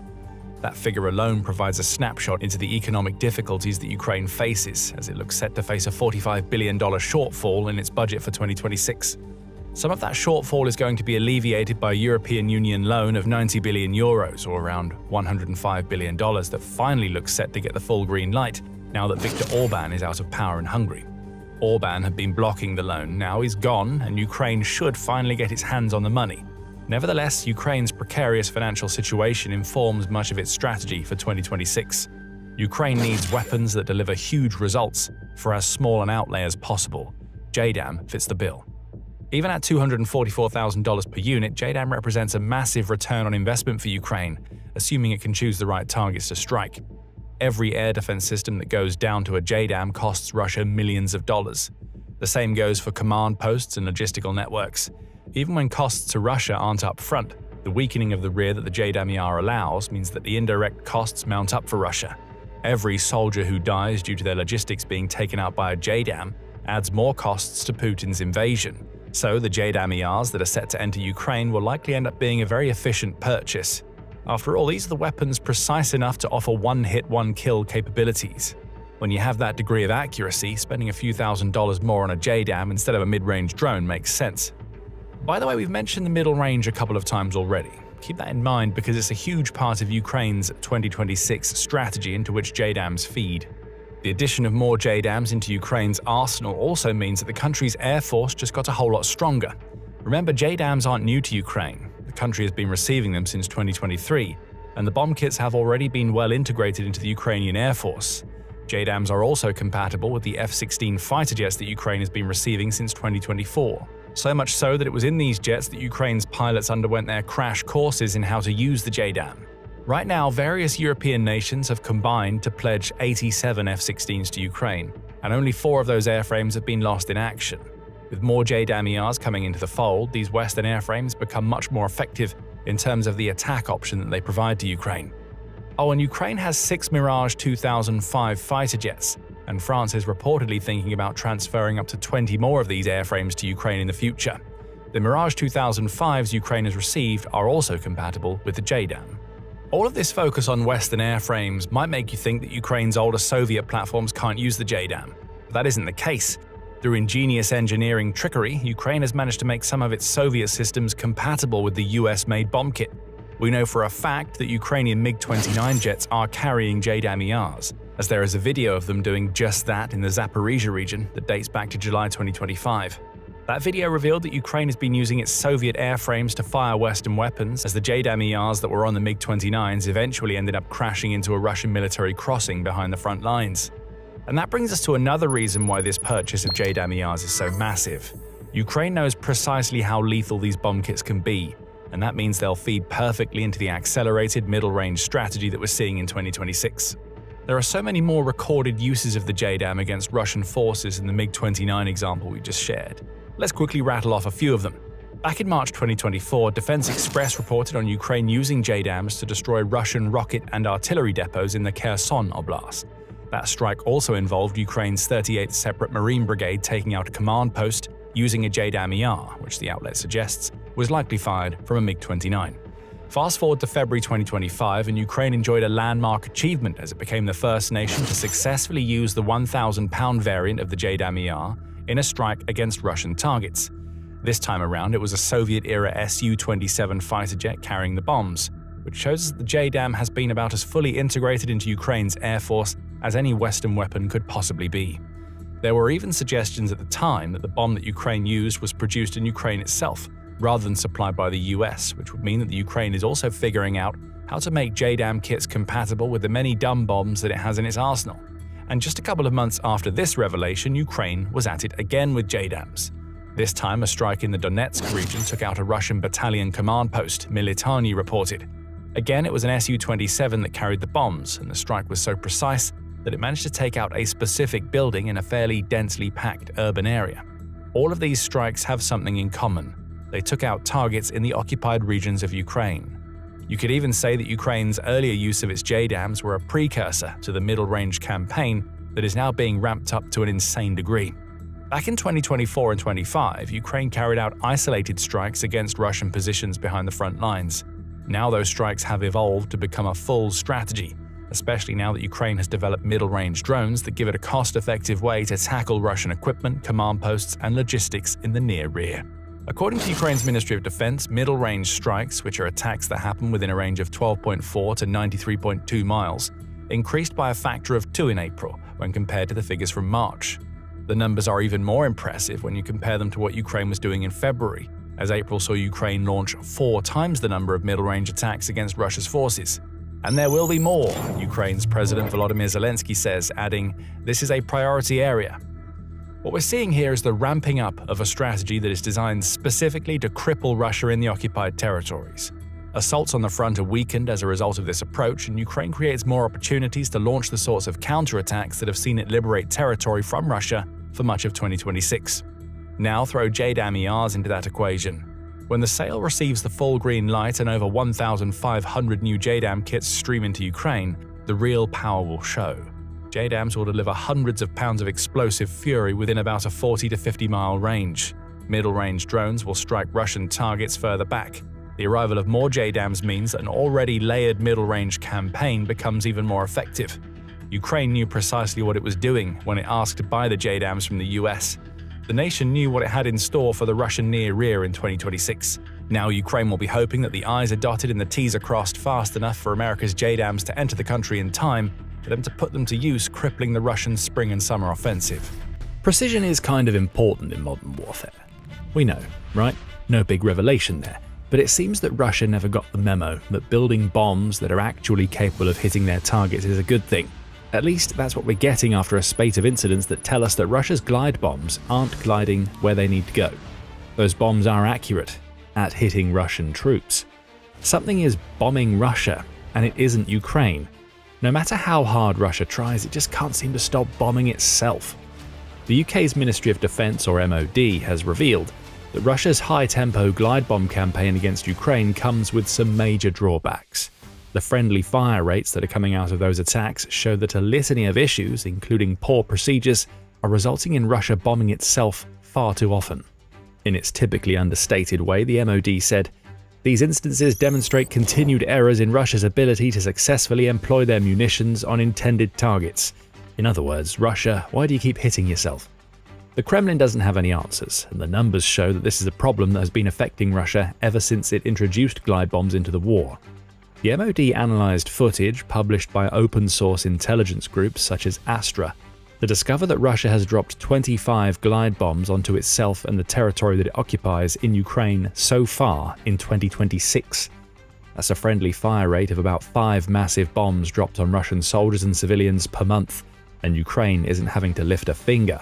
It's Russian pilots who take to the sky, aim, and then hit their own people in the collective face.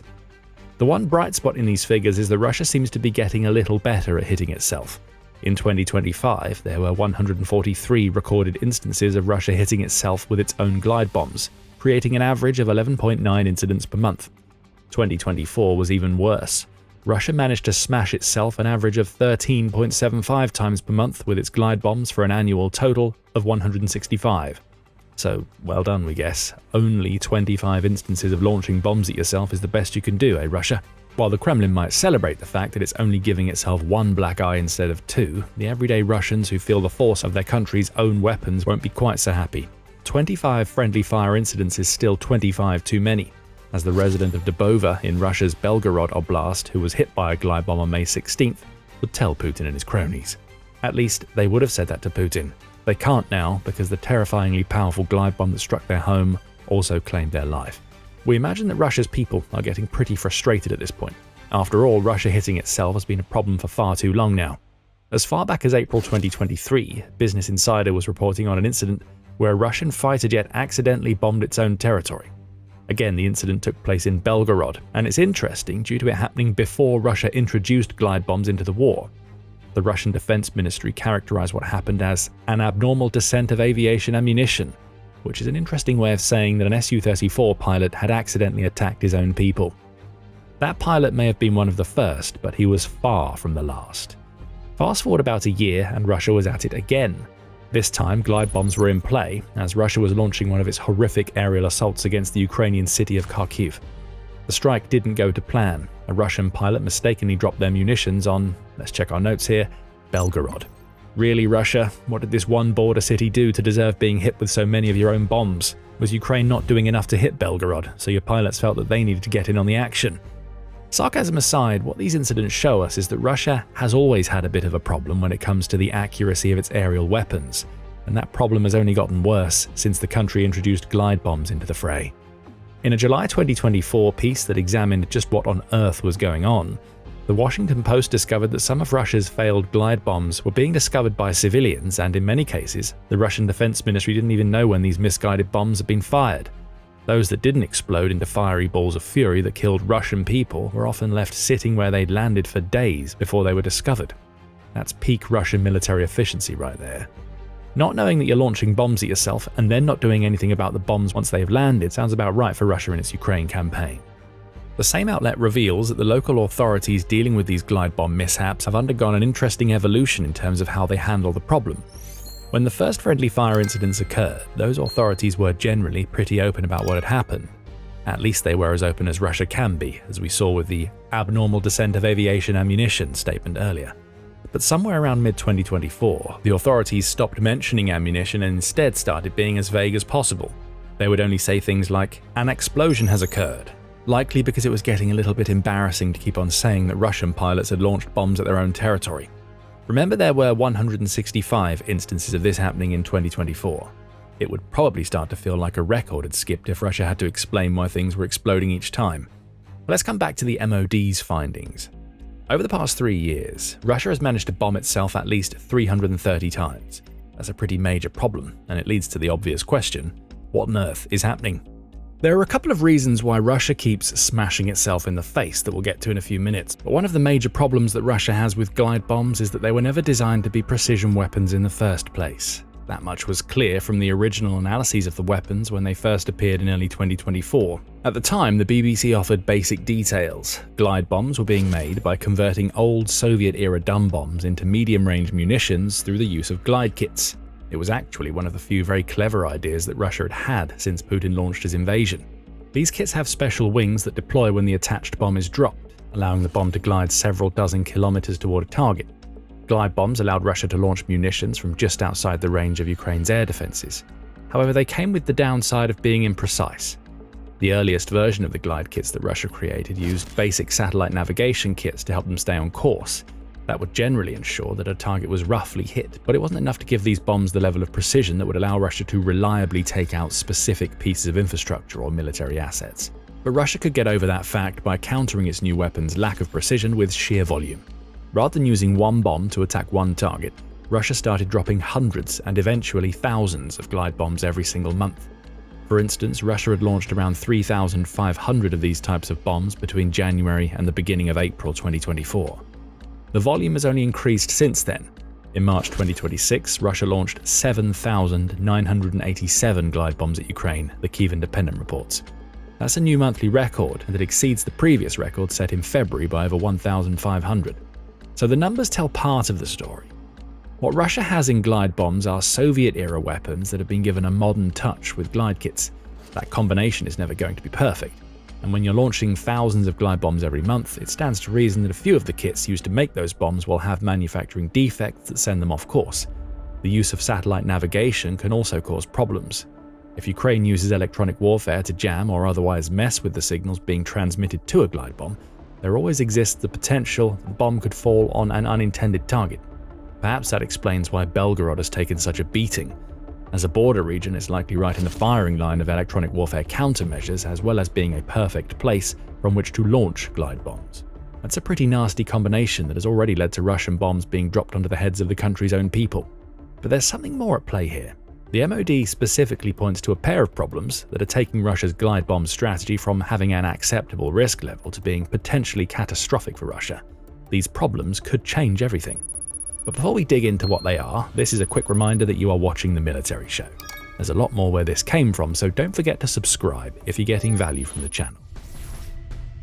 Problem number 1, as defined by the MOD, is simple: terrible training. Realistically, a glide bomb should be pretty simple for an experienced pilot to launch. You just get your jet airborne, point it in the right direction, and fire. The bomb is supposed to do the rest. However, Russia's pilots don't even seem to be able to handle that anymore. A British intelligence report says, incidents are likely occurring due to a combination of inadequate aircraft armament procedures before takeoffs and poor execution by crews during missions. In other words, glide bombs aren't being loaded into fighter jets properly by support crews, and even when they are, there's some Russian roulette going on with the pilots.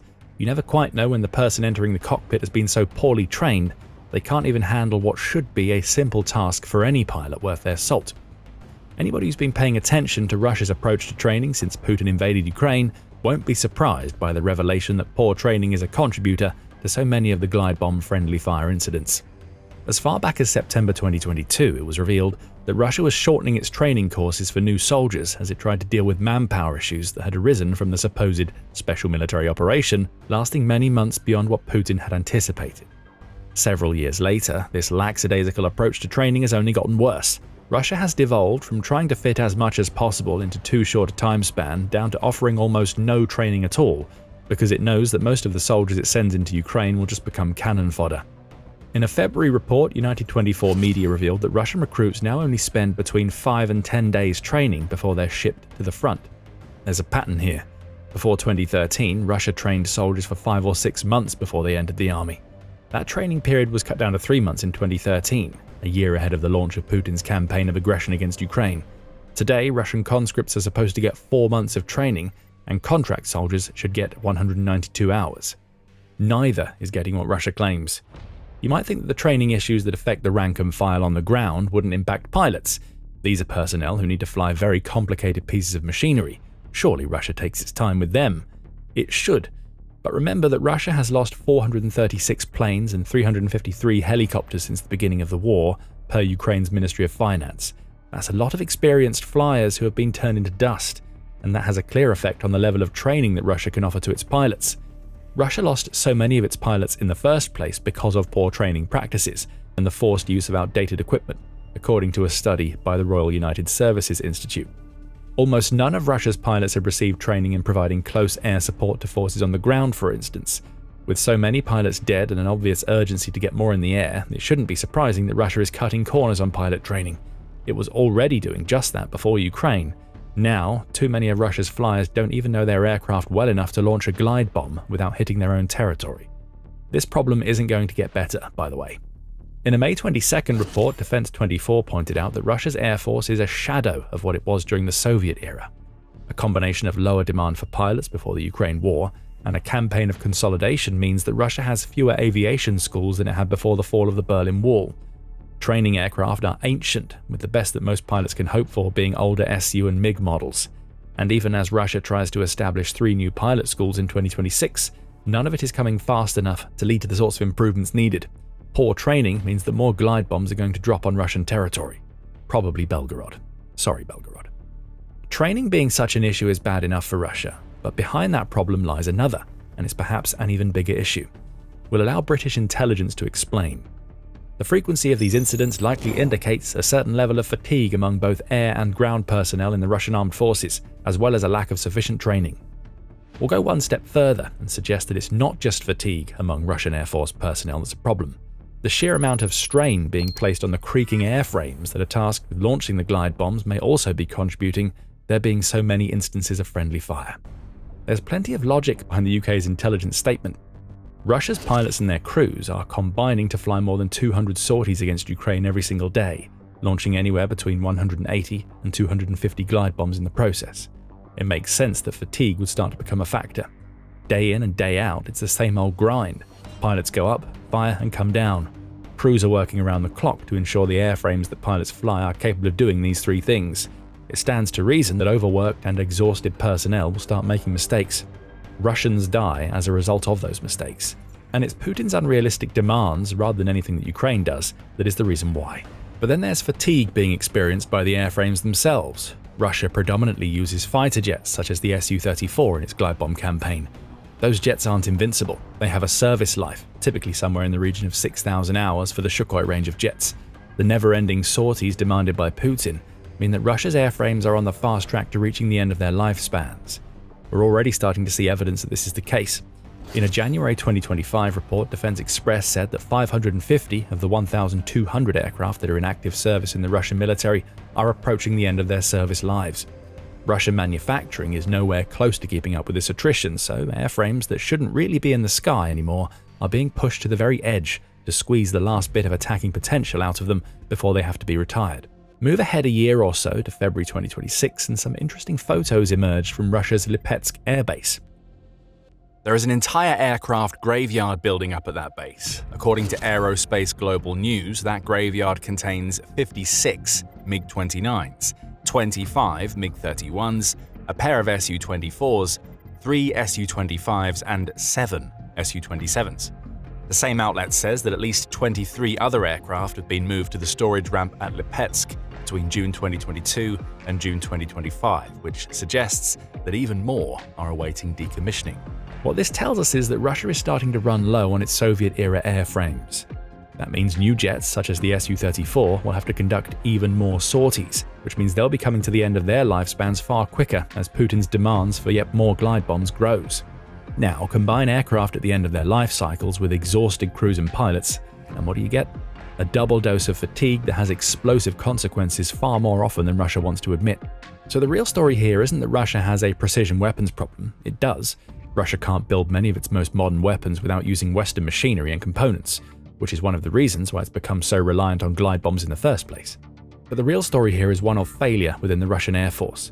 Pilots aren't getting the training they need, which is an issue that is being compounded by Russia's experienced flyers having been killed during the early periods of the war.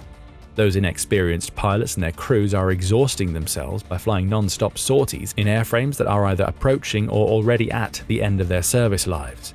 It's not a shock that Russia is hitting itself when you take all of this into account. Frankly, it's more of a shock that friendly fire incidents aren't happening more often.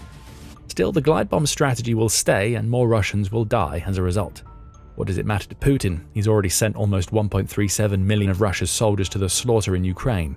He's not going to care about glide bombs flying into Russian cities anywhere near as much as the civilians who are being killed by their own military. Ukraine can simply sit back and watch Russia hit itself. Not that Ukraine needs any help killing Russian occupiers. As Putin's pilots smash Russians with their own bombs, Ukraine demonstrates what precision is really all about. For 4 long years, Russian President Vladimir Putin kept making and breaking promises. He told the Russian people that the war was far away, that life would go on more or less as normal, that the sacrifices would be made by other men in other places. And for 4 long years, most Russians believed him, or at least tolerated the lie, since life hadn't changed that much in the first years. But it seems like Russia is reaching a breaking point, and fast. So today, we're going to walk through exactly why and what it might mean for the man in the Kremlin who built his entire reputation on never appearing weak. Let's start with the internet, which sounds almost trivial against the backdrop of tanks, drones and missiles. Since 2025, Russia's Federal Security Service, the FSB, has been shutting down the country's mobile internet on a scale never seen before. The official explanation was security. Ukrainian drones were navigating using Russian cellular networks, and cutting the signal was meant to blind them. But the shutdowns quickly became something larger than air defense. They became a tool of control, part of a widening crackdown on the free flow of information inside Russia. And the numbers are staggering. By the end of 2025, Russia was recording roughly 2,000 mobile internet shutdowns every single month. To put that in perspective, that's more shutdowns than the entire rest of the world combined experienced in all of 2024. Then it got worse.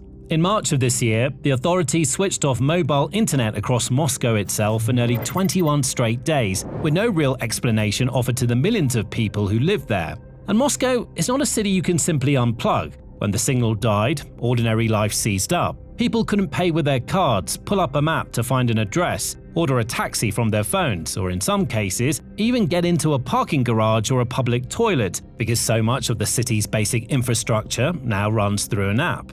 The security services had also all but blocked Telegram, one of the most widely used messaging platforms in the country, starting in April 2026. People can dodge the block with a virtual private network, but the state is moving to ban those too. In their place, the government has rolled out its own messaging application, a state-run platform called Max, now pre-installed on phones sold in Russia. But to make matters worse, it would only take a few weeks after that for the government to seemingly reverse course. The platform's fast launch meant it came out with a lack of security features, prompting the command to once again suggest Telegram for frontline forces. So why does this make Russia seem so weak? The answer is control over the narrative. For years, Putin had kept the war comfortably offstage for the residents of Moscow and St. Petersburg, the very people whose contentment matters most to the stability of his regime. The shutdowns made the war and lack of stability front and center in people's minds. Suddenly, the war was not a distant rumble on the evening news. Small businesses were literally losing money because they couldn't run online stores due to outages.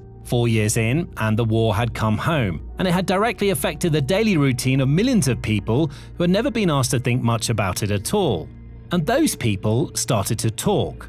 The criticism has been loud, public, and even unusually blunt for a country where speaking out carries real risk. A rapper performing under the name Pataka told his audience that the country was sliding back into the Stone Age, demanding to know whether the people dreaming up these policies had lost their minds. A retired KGB officer named Andrei Bezrukov, hardly a liberal dissident, offered a public rebuke of his own, warning that the state was now working against its own people and simply making their lives worse. And from Monaco, a Russian blogger named Victoria Bonya posted an 18-minute video aimed directly at Putin, in which she described a population that had been robbed of everything and was still being robbed, which immediately went viral in Russia.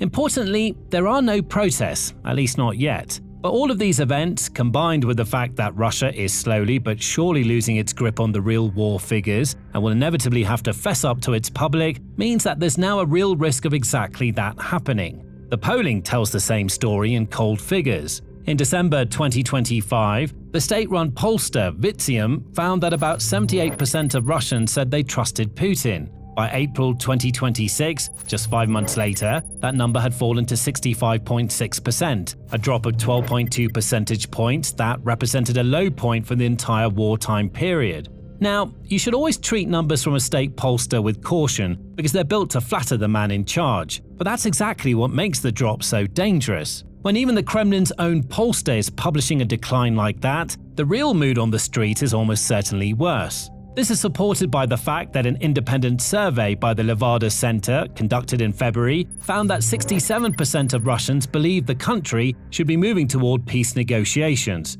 2/3 of the population are quietly telling the government that they want this to end.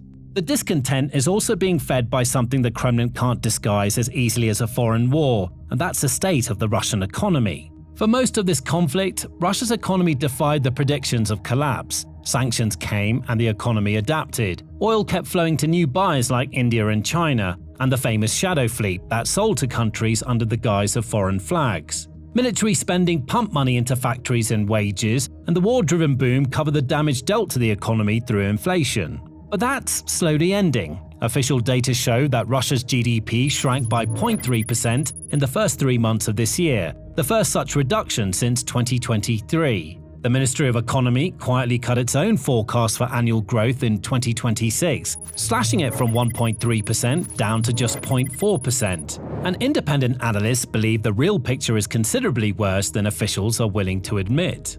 For some, Russia is likely entering a more difficult economic period for the simple reason that sustaining the war is becoming increasingly costly. Past one point, Ukraine's defenses just made direct infantry investment a waste of time, money, and people.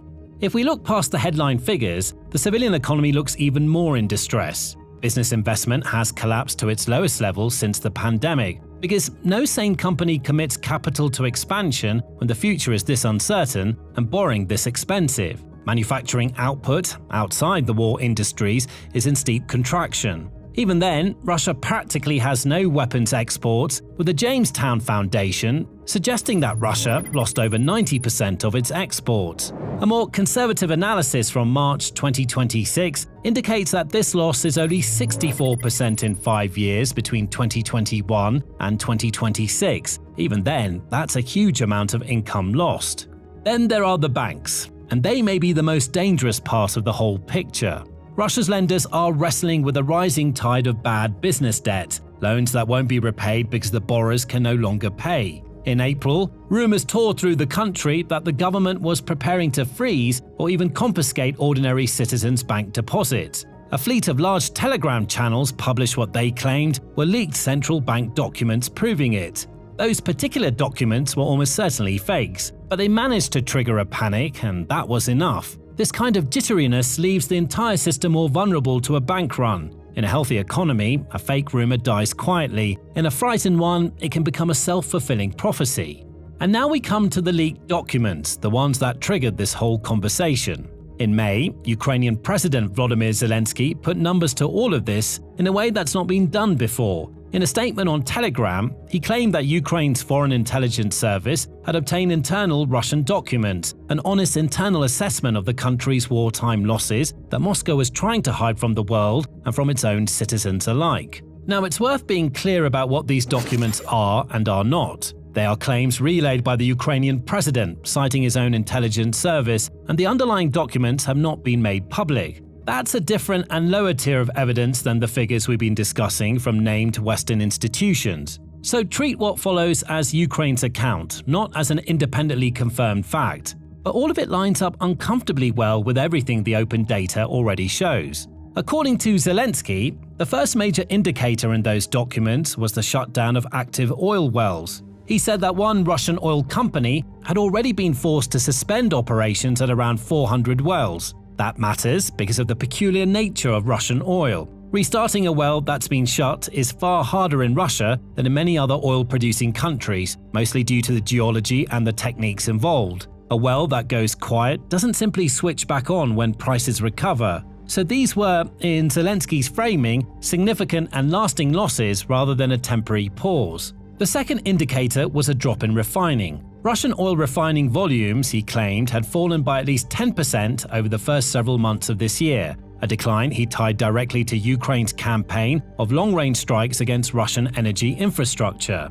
Then we come back to the banks. The leaked assessment described 11 Russian financial institutions preparing for liquidation, with another 8 carrying critical problems that wouldn't be solvable without outside resources. Again, these are Ukrainian intelligence claims, but set them beside the Russian government's own admission of contraction, beside the double deficit measured by independent economists, beside the bad debt crisis Western analysts have described for months, and the leaked picture stops looking like wishful propaganda and starts looking like a darker version of a story everyone can already see. The oil weakness is especially revealing because, by all accounts, 2026 should have been an excellent year for Russian energy revenue. The war in Iran sent global oil prices soaring, climbing by over 50% in just 3 months between February and May. And that price spike was so disruptive to world markets that the United States actually waived sanctions on Russian oil exports to keep the crude flowing. Putin should have been swimming in money, and for a moment he was. In March, Russia's oil export revenue practically doubled from the same month last year and was the highest monthly total since 2023. But this won't be enough. But before we get into why, make sure you're subscribed to the Military Show so you don't miss any news on global geopolitics. We post daily videos detailing recent events, major turnabouts, and vital information you need to know. Back to Russia's seeming oil crisis. A big part of that is that Ukraine's strikes on refineries and energy infrastructure have curbed any attempt at an economic windfall by directly reducing how much oil Russia can produce and export. By early April 2026, Russia's oil exports had dropped to 3.5 million barrels a day, down from an average of 5.2 million in the period before, according to an analysis by Carnegie Endowment. Over the course of 2 weeks, that's about 30 million barrels in foreign sales carved away precisely when prices were at their highest. Even last year, Ukraine struck at least 21 of Russia's 38 refineries, causing fuel shortages, price rises, and long lines at petrol stations. And the campaign is intensifying, thanks in no small part to the fact that Ukraine has developed long-range drones to strike deeper into Russia's territory than ever before. One night in mid-May, Ukraine launched 600 long-range drones at Moscow in one of the largest such attacks of the entire war, with many penetrating the capital's defenses and striking its largest refinery for the first time. While the economy buckles, the picture on the battlefield has quietly turned as well, and this may be the development that frightens the Kremlin most, because it strikes directly at the source of Putin's authority. In December 2025, Russia was ambling forward, claiming nearly 7 square miles of Ukrainian territory every single day, according to the Institute for the Study of War. Then the advances began to slow. By February 2026, for the first time since July 2023, the advantage marker reversed as Ukraine started making net territorial gains. The reason is not simply courage or luck. It's technology and an industrial base learning to innovate at terrifying speed. Ukraine's newest drones have expanded the kill zone, the deadly stretch of ground that attacking troops must cross before they can take and hold territory. That zone is now so lethal that Russian forces can no longer amass into the large assault groups of 30 men that once overwhelmed Ukrainian lines. They're forced instead to creep forward in tiny teams of 2 or 3. Robert Brovdy, the commander of Ukraine's unmanned systems forces, suggested that although drones make up 2% of Ukraine's military, they account for a third of all the targets it destroys. And remember, there are long-range strikes to account for, where Ukraine is steadily attacking infrastructure more than 60 miles behind the front. But how did it come to this? The ongoing war of attrition was technically supposed to be Russia's to win. On the brutal logic, they had more men to throw into the grinder than Ukraine. But the arithmetic has finally caught up. Data since December of 2025 suggests that Russia's casualties now exceed the number of recruits it can get. The Economist has calculated that roughly 3% of Russia's entire male population of fighting age has been killed or wounded in this war by mid-2026. Putin had previously avoided the political nightmare of a full mobilization by buying his soldiers instead. The state dangled signing bonuses and salaries that were too large to refuse for men in poorer regions, at some point reaching more than the average annual salary in Russia. But that pool is starting to run out, and Russia has been forced to find recruits elsewhere. Remember the 11,000 North Korean troops who were sent to fight for Russia and were written about in late 2024? That was apparently just the start, as Russia managed to get 1,700 recruits from African countries, including Zimbabwe and Kenya. But ultimately, those numbers are a drop in the ocean compared to what Russia needs in terms of manpower. So the Kremlin is reaching for backdoor measures. In October 2025, Putin amended a federal law so that reservists can be called up even under the fiction that it's not a war but a special military operation. And the state has begun pressing its own companies into service as recruiters, handing them quotas of soldiers to deliver. In January 2026, the state changed its conscription to year-round, meaning that men could be called up at any point if they need to serve, and the bonuses have been climbing steadily all the while. Every one of those options pours more pain back into a drowning economy, because every man sent to the front is a worker pulled out of a labour market that's already desperately short of hands. If you want a single image that captures how far this has gone, look at the Red Square at the Victory Day parade in 2026. For Putin, that parade is sacred political theatre. It's built to intimidate, to display Russia as a great military power, and to wrap the current war in the glory of the Soviet defeat of Nazi Germany. This year was a shadow of that. Short on heavy equipment and in constant fear that the Ukrainians might strike the event itself, all the equipment that would have actually been paraded on the streets was instead shown on television screens. Foreign leaders were conspicuously absent, including China's Xi Jinping. Most humiliating of all, the parade could only go ahead after the United States brokered a 3-day ceasefire, with Zelensky jokingly announcing that he would permit the holding of a parade. And Putin's failures on the battlefield are now drawing fire from an unexpected direction.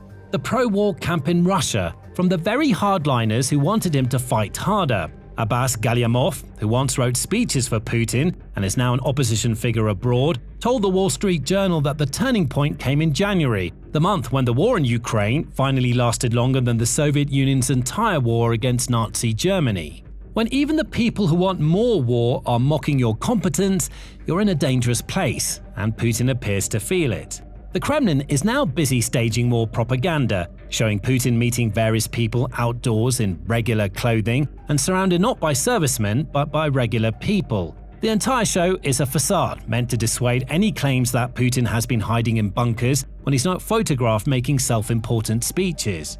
All of this is now bleeding into the question of how and whether the war ends. The American-led negotiations that were supposed to happen last year stalled after President Donald Trump took office. After months of little progress, the US formally withdrew from the negotiations, leaving Ukraine and the rest of Europe on one side and Russia on the other.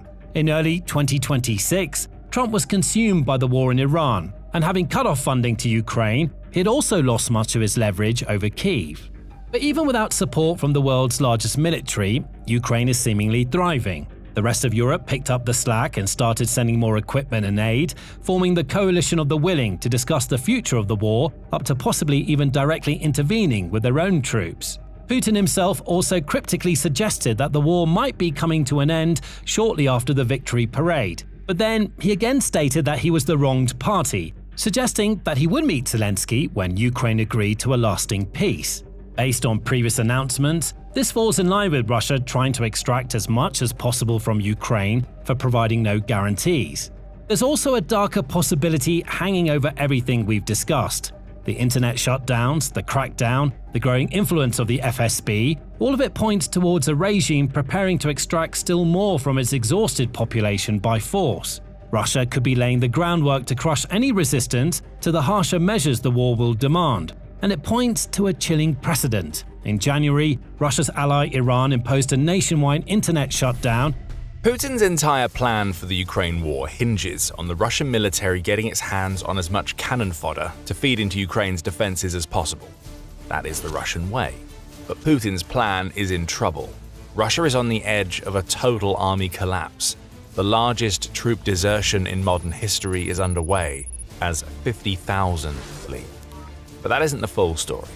It's not just that Russians are running, they would rather go straight to prison than to war, as they desert in droves to show Putin that his war is the last thing that they want. The Russian desertion figures are shocking. Back in September 2025, Novaya Gazeta reported on findings from a United Nations report that suggested that over 50,000 Russian soldiers had deserted their army since the beginning of Putin's invasion. At the time, that number represented about 10% of the total troops that Russia had sent into Ukraine. 16,000 of those soldiers had been caught and jailed for their crime, but 50,000 desertions were just a hint of what was to come. In the same month, United 24 Media reported a different figure. Desertions numbered well over 50,000, the outlet said. In 2025 alone, around 70,000 of Russia's soldiers were expected to abandon their posts and take their chances either in the drone-infested wilderness of Ukraine or in the Russian gulags. A study that focused on Russia's 30th Motorized Rifle Brigade revealed an interesting split. Of those who ran, 73.6% were contract soldiers, while 22.1% were prisoners whom the Kremlin had pulled out of prison to serve on the front lines. In other words, prisoners were taking the risk of ending up right back where they came from rather than staying in Ukraine. As for the contract soldiers, not even the beefy payouts offered by Russia were enough to convince them to stay in the hell that Ukraine has created for Russia. But here's where things get really serious for Russia. So far, we've only talked about Russian soldiers who have actively fled after being signed up. When we expand our scope to include Russians who got out of Dodge or tried, the numbers go from large to astounding. In an interview with the Kyiv Post, Russian activist and deserter Daniil Chabikin explained the major problem that Putin faces back home as well as on the battlefield. The exact number of deserters is impossible to determine, but estimates range from roughly 300,000 to 800,000 people. Some individuals have deserted more than once after being caught and returned to military service, which complicates the statistics, Chabikin reveals. Keep that little factoid about Russian deserters being sent back to the front in mind. We'll be coming back to it in a moment. Chabikin points out that many of the deserters fall into one of two categories. Some are contract soldiers and volunteers who bought into the Kremlin propaganda about Ukraine, only to change their minds once they were actually in the country.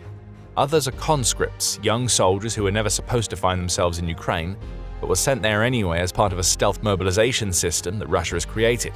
The financial incentives that once did much of the heavy lifting for Russian recruitment aren't as powerful as they once were.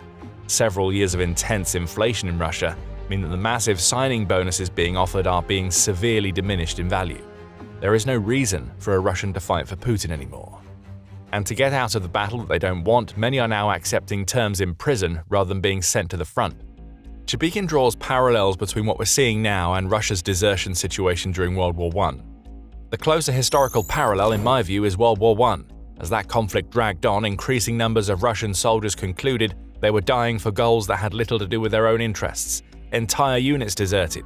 Eventually, the military structure itself began to collapse, and the military's collapse contributed to the revolutionary events of 1917, Chabikin tells the Kyiv Post. The Marx Memorial Library backs this claim up. It points to Russia's July offensive as being particularly catastrophic during World War I. The library is likely referring to the Brusilov offensive, which ran from June 4th to August 10th, 1916. Russia lost between 500,000 and 1 million people to death, injury, or capture during those 3 months, with the resulting loss of morale leading to Russian soldiers either refusing to move to the front or deserting their units entirely. That sounds eerily familiar to what's happening in Ukraine right now. The numbers may have been larger during this single World War I offensive, but everything else is pretty much the same. Russia is on the attack in Ukraine. It's losing startling numbers of soldiers, having reached a casualty rate of over 1.37 million and counting since Putin invaded. If Russia were fighting the combined forces of Central Europe today as it was during World War I, we'd see much higher numbers. But though the scale of the battle in Ukraine may be smaller, the parallels are there. Russia's attacks are failing, morale has fallen off a cliff, and just like the deserters and war refusers in 1916, tens of thousands of Russian soldiers are looking for a way out. Some have found a unique form of escape. They're trading the drone-infested hellscape of Ukraine for terms in some of the most brutal prisons in the world. That revelation comes from a May 20th Mediazona report, which revealed that many in Russia are choosing to serve time rather than fight in Putin's war. This is the only form of rebellion that these would-be soldiers have against an oppressive Russian system that seems to have been designed to force them to die on the front. That system leaves any soldier whom the Kremlin enlists with 3 ways out of the army. 1. Death or certified ill health on a level that makes it impossible to fight. 2. Turning 65. And 3. A prison sentence. 1 and 2 either rarely apply or are impossible to follow in practice. Russia has been sending squadrons of soldiers who are sick with diseases, including hepatitis and HIV, into Ukraine since at least September 2025, as the Telegraph reports. So it's hard to see how any sort of certified ill health would be enough to provide a legal route out of the Russian army. So wannabe deserters are choosing option 3, and they're going down an interesting route to get there. In its report, Mediazona notes that a loose association of lawyers has developed inside Russia. These lawyers, who are typically former military prosecutors or investigators, now serve as defense lawyers for Russia's want-away soldiers. But they're not trying to keep the soldiers out of prison. The most common requests that these defenders get are from soldiers who actively want to be charged with desertion or unauthorized absence. Why? Well, the soldiers know that being in prison means that Russia won't be able to call them up to fight again. One lawyer who spoke to Mediazona on condition of anonymity explained that this isn't just a case of defending soldiers when they go to trial. There's a lot that goes into ensuring that somebody who wants to desert actually ends up in prison rather than simply being sent back to the front.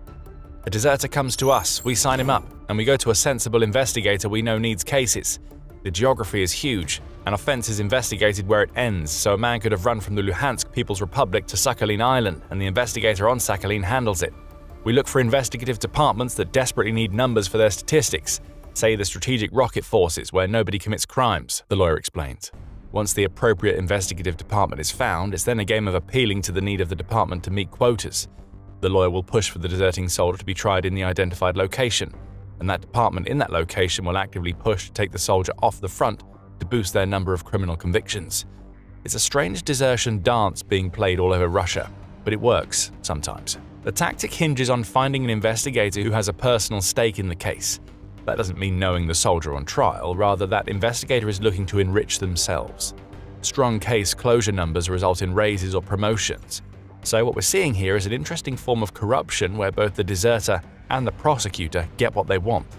Defense lawyers are finding soldiers who want to be convicted, and prosecutors looking for a boost to their numbers are happily taking on the cases. We don't know how much the Kremlin knows about this strategy, but we do know that the Russian military's default is trying to send deserters back to the front, which is why this unique approach is needed in the first place. When the strategy isn't used, criminal cases against deserters are far rarer than you might expect. In some instances, a case is never opened at all. The soldier is simply caught and returned to their unit. Those who are tried will often receive suspended sentences, meaning they just get sent right back to the front all over again. And even with the strange collaboration between defenders and prosecutors, trials only result in a soldier being imprisoned around 20% of the time. The Insider highlighted that in November 2025, noting that Russia had issued 18,000 convictions against soldiers, though the actual number of those who had fled was much higher. When the lawyers succeed, sentences can range from 5 to 15 years. But here's where things get interesting. What we're seeing here is Russian soldiers exchanging one type of brutality for another. But before we explain why, this is a quick reminder that you're watching The Military Show. We bring you the full picture, not just the headlines. Hit subscribe if you want to ensure that you stay ahead of the curve when it comes to what's really happening inside Russia. Russian prisons aren't exactly accommodating to their criminals. Rehabilitation programs are practically non-existent, and those in the prisons are brutalized in ways that you will be unlikely to see in other modern nations. Torture and abuse by prison guards is commonplace. Scandals have erupted since before the Ukraine war about the conditions inside Russia's prisons, even as Putin tries to declare that the country's prison system is the best in the world. And Putin means it. He wants Russia's prisons to be horrible places, and he has actively opposed reforms that could bring them up to modern standards. In a 2019 report, the Center for Eastern Studies revealed that most of Russia's prison facilities were built before 1970, with some even dating back to the era of the Tsars. Overcrowding is a major issue, as is the lack of hygiene that naturally comes with such an outdated prison system. If a prisoner isn't being tortured, they're at risk of succumbing to the illnesses that run rampant in Russia's prisons. AIDS in particular is an issue, with the center noting that around a third of all deaths in Russian prisons are as a result of this one illness. The point we're making here is simple. The conditions in Ukraine are so brutal that Russian soldiers are actively choosing these horrific prisons over being sent to the front lines. Why? Even in these ancient prisons, a Russian soldier stands a better chance of survival than they have in Ukraine. We hinted at this earlier with the World War I comparison when we highlighted how there are more than 1.37 million Russian casualties of Putin's war so far. Those numbers are only climbing higher and faster since Russia launched its 2026 spring and summer offensive. The first half of that offensive has crippled Russia's military. Within the first 3 days of the offensive's launch, Russia lost over 5,000 soldiers. This was the start of a trend that continued throughout the spring. Both March and April saw Russia lose over 35,000 soldiers to the faltering spring offensive. May was only slightly better, as Russia lost somewhere in the region of 30,000 soldiers, Ukraine's President Volodymyr Zelensky revealed in an open letter to Putin. Taking those numbers into account, is it any surprise that so many Russian soldiers are deserting and trying to engineer their way into prison? But it gets so much worse. It's not just the massive casualties that Russia is experiencing. Those are bad enough, as Russia is losing about 5 soldiers for every 1 that Ukraine loses. It's the number of Russian soldiers that are being killed in action that has really shoved a rocket up the rears of the want-away Russian soldiers. In his open letter, Zelensky revealed that 63% of Russia's battlefield losses are killed soldiers, with the other 37% being wounded. This is an insane killed-to-wounded ratio that is the opposite of what we would expect from a modern military. It also sends a message to Russia's soldiers. You're almost twice as likely to die in Ukraine as you are to make it out of the country with an injury that ends your military service. Do you remember the 3 ways out of the Russian military that we mentioned earlier? Well, one of them was a certified illness, and some injuries are severe enough that not even Russia would bother sending the casualty back to the front. But when the killed-to-wounded ratio of Russian soldiers in Ukraine falls in favor of killed, a wannabe deserter can't even believe that an injury will get them back home. They're more likely to be killed. And with Russia now basically enforcing indefinite contracts on its soldiers, the escape routes are even narrower. So soldiers are taking the third option. At least in a Russian prison, even as brutal as that prison might be, there's a chance of survival. You might get tortured and end up with an incurable disease, but neither of those outcomes means that you're dead. Better to take your chances in the gulags than in the kill zones. That's the conclusion reached by thousands of Russian soldiers who are speaking to crooked defenders and the tens of thousands who have already gone on the run. So Russia has a desertion problem. And this is where things really start to shift on the front lines. For Russia, desertion leads to desperation. Imprisoned soldiers can't fight anymore, and that's a problem when recruitment is in the toilet. Russia is trying everything that it can think of to get people to sign up, starting with paying its soldiers more than it ever has before. That was revealed in an April piece by United 24 Media, which pointed out Russia's recruitment dilemma. At the start of 2026, Russia was recruiting about 800 soldiers per day, which is a long way away from the 1,000 to 1,200 that it was recruiting during the first quarter of 2025. Russia claims to be recruiting about 30,000 soldiers per month, which isn't keeping up with the monthly losses we're seeing in Ukraine. Sign-on bonuses have been raised all over Russia to try to bolster these numbers and overcome the inflation-related problems that we mentioned earlier. But none of it is working. Volunteers aren't signing up with as much regularity as they once did, and that's compounding the desertion problem that is rocking Russia's military. If cold hard cash can't provide the answers, then Russia has to find other ways to get people into its army. The methods are getting increasingly desperate. In the occupied regions of Ukraine, Russia is stepping up mobilization pressure to compensate for its losses, the Jamestown Foundation reports. We're seeing this most prevalently in Luhansk and Donetsk, where students who once had mobilization deferrals are seeing those deferrals get cancelled. Military registration is being made mandatory in some regions, and a combination of raids and punishments is being used to try to force fighting-age Ukrainians into the Russian military. That seems like a good plan, Putin. Forcibly recruit Ukrainians who hate you to fight. There is absolutely no chance that this strategy will lead to chaos inside the Russian ranks. Speaking of students, Putin has his eye on recruiting as many of them out of Russian universities as he possibly can. Australia's ABC News reports that secret recordings of academic staff and military officials trying to enlist students are now surfacing, and that many of Russia's educational institutions now have secret recruitment quotas designed to force young people into the Russian military. In some cases, it appears that universities are even using guaranteed diplomas as the carrot on the end of the stick. Sign up to fight, and your diploma will be waiting for you when you get back. If you get back, more like. The Kremlin apparently has a quota of 2% of male students to be recruited, with those who sign up getting their tuition fees wiped and bad grades scrubbed from their records. And if the student-focused strategy doesn't work, Russia has other desperate ways to make up for the desertion problem. In April, Radio Free Europe Radio Liberty revealed that Russia has taken to pulling drunk men off the street and signing them up for the military when they are in no state to consent. A night on the vodka in Russia can now lead to you waking up in an enlistment office with a terrible headache and your signature on a contract that you don't remember signing. If that doesn't work, the Kremlin is also looking further afield for meat to send to the slaughter. The Atlantic Council reports that Russia plans to recruit at least 18,500 foreign fighters into the country's military, per Ukrainian intelligence officials.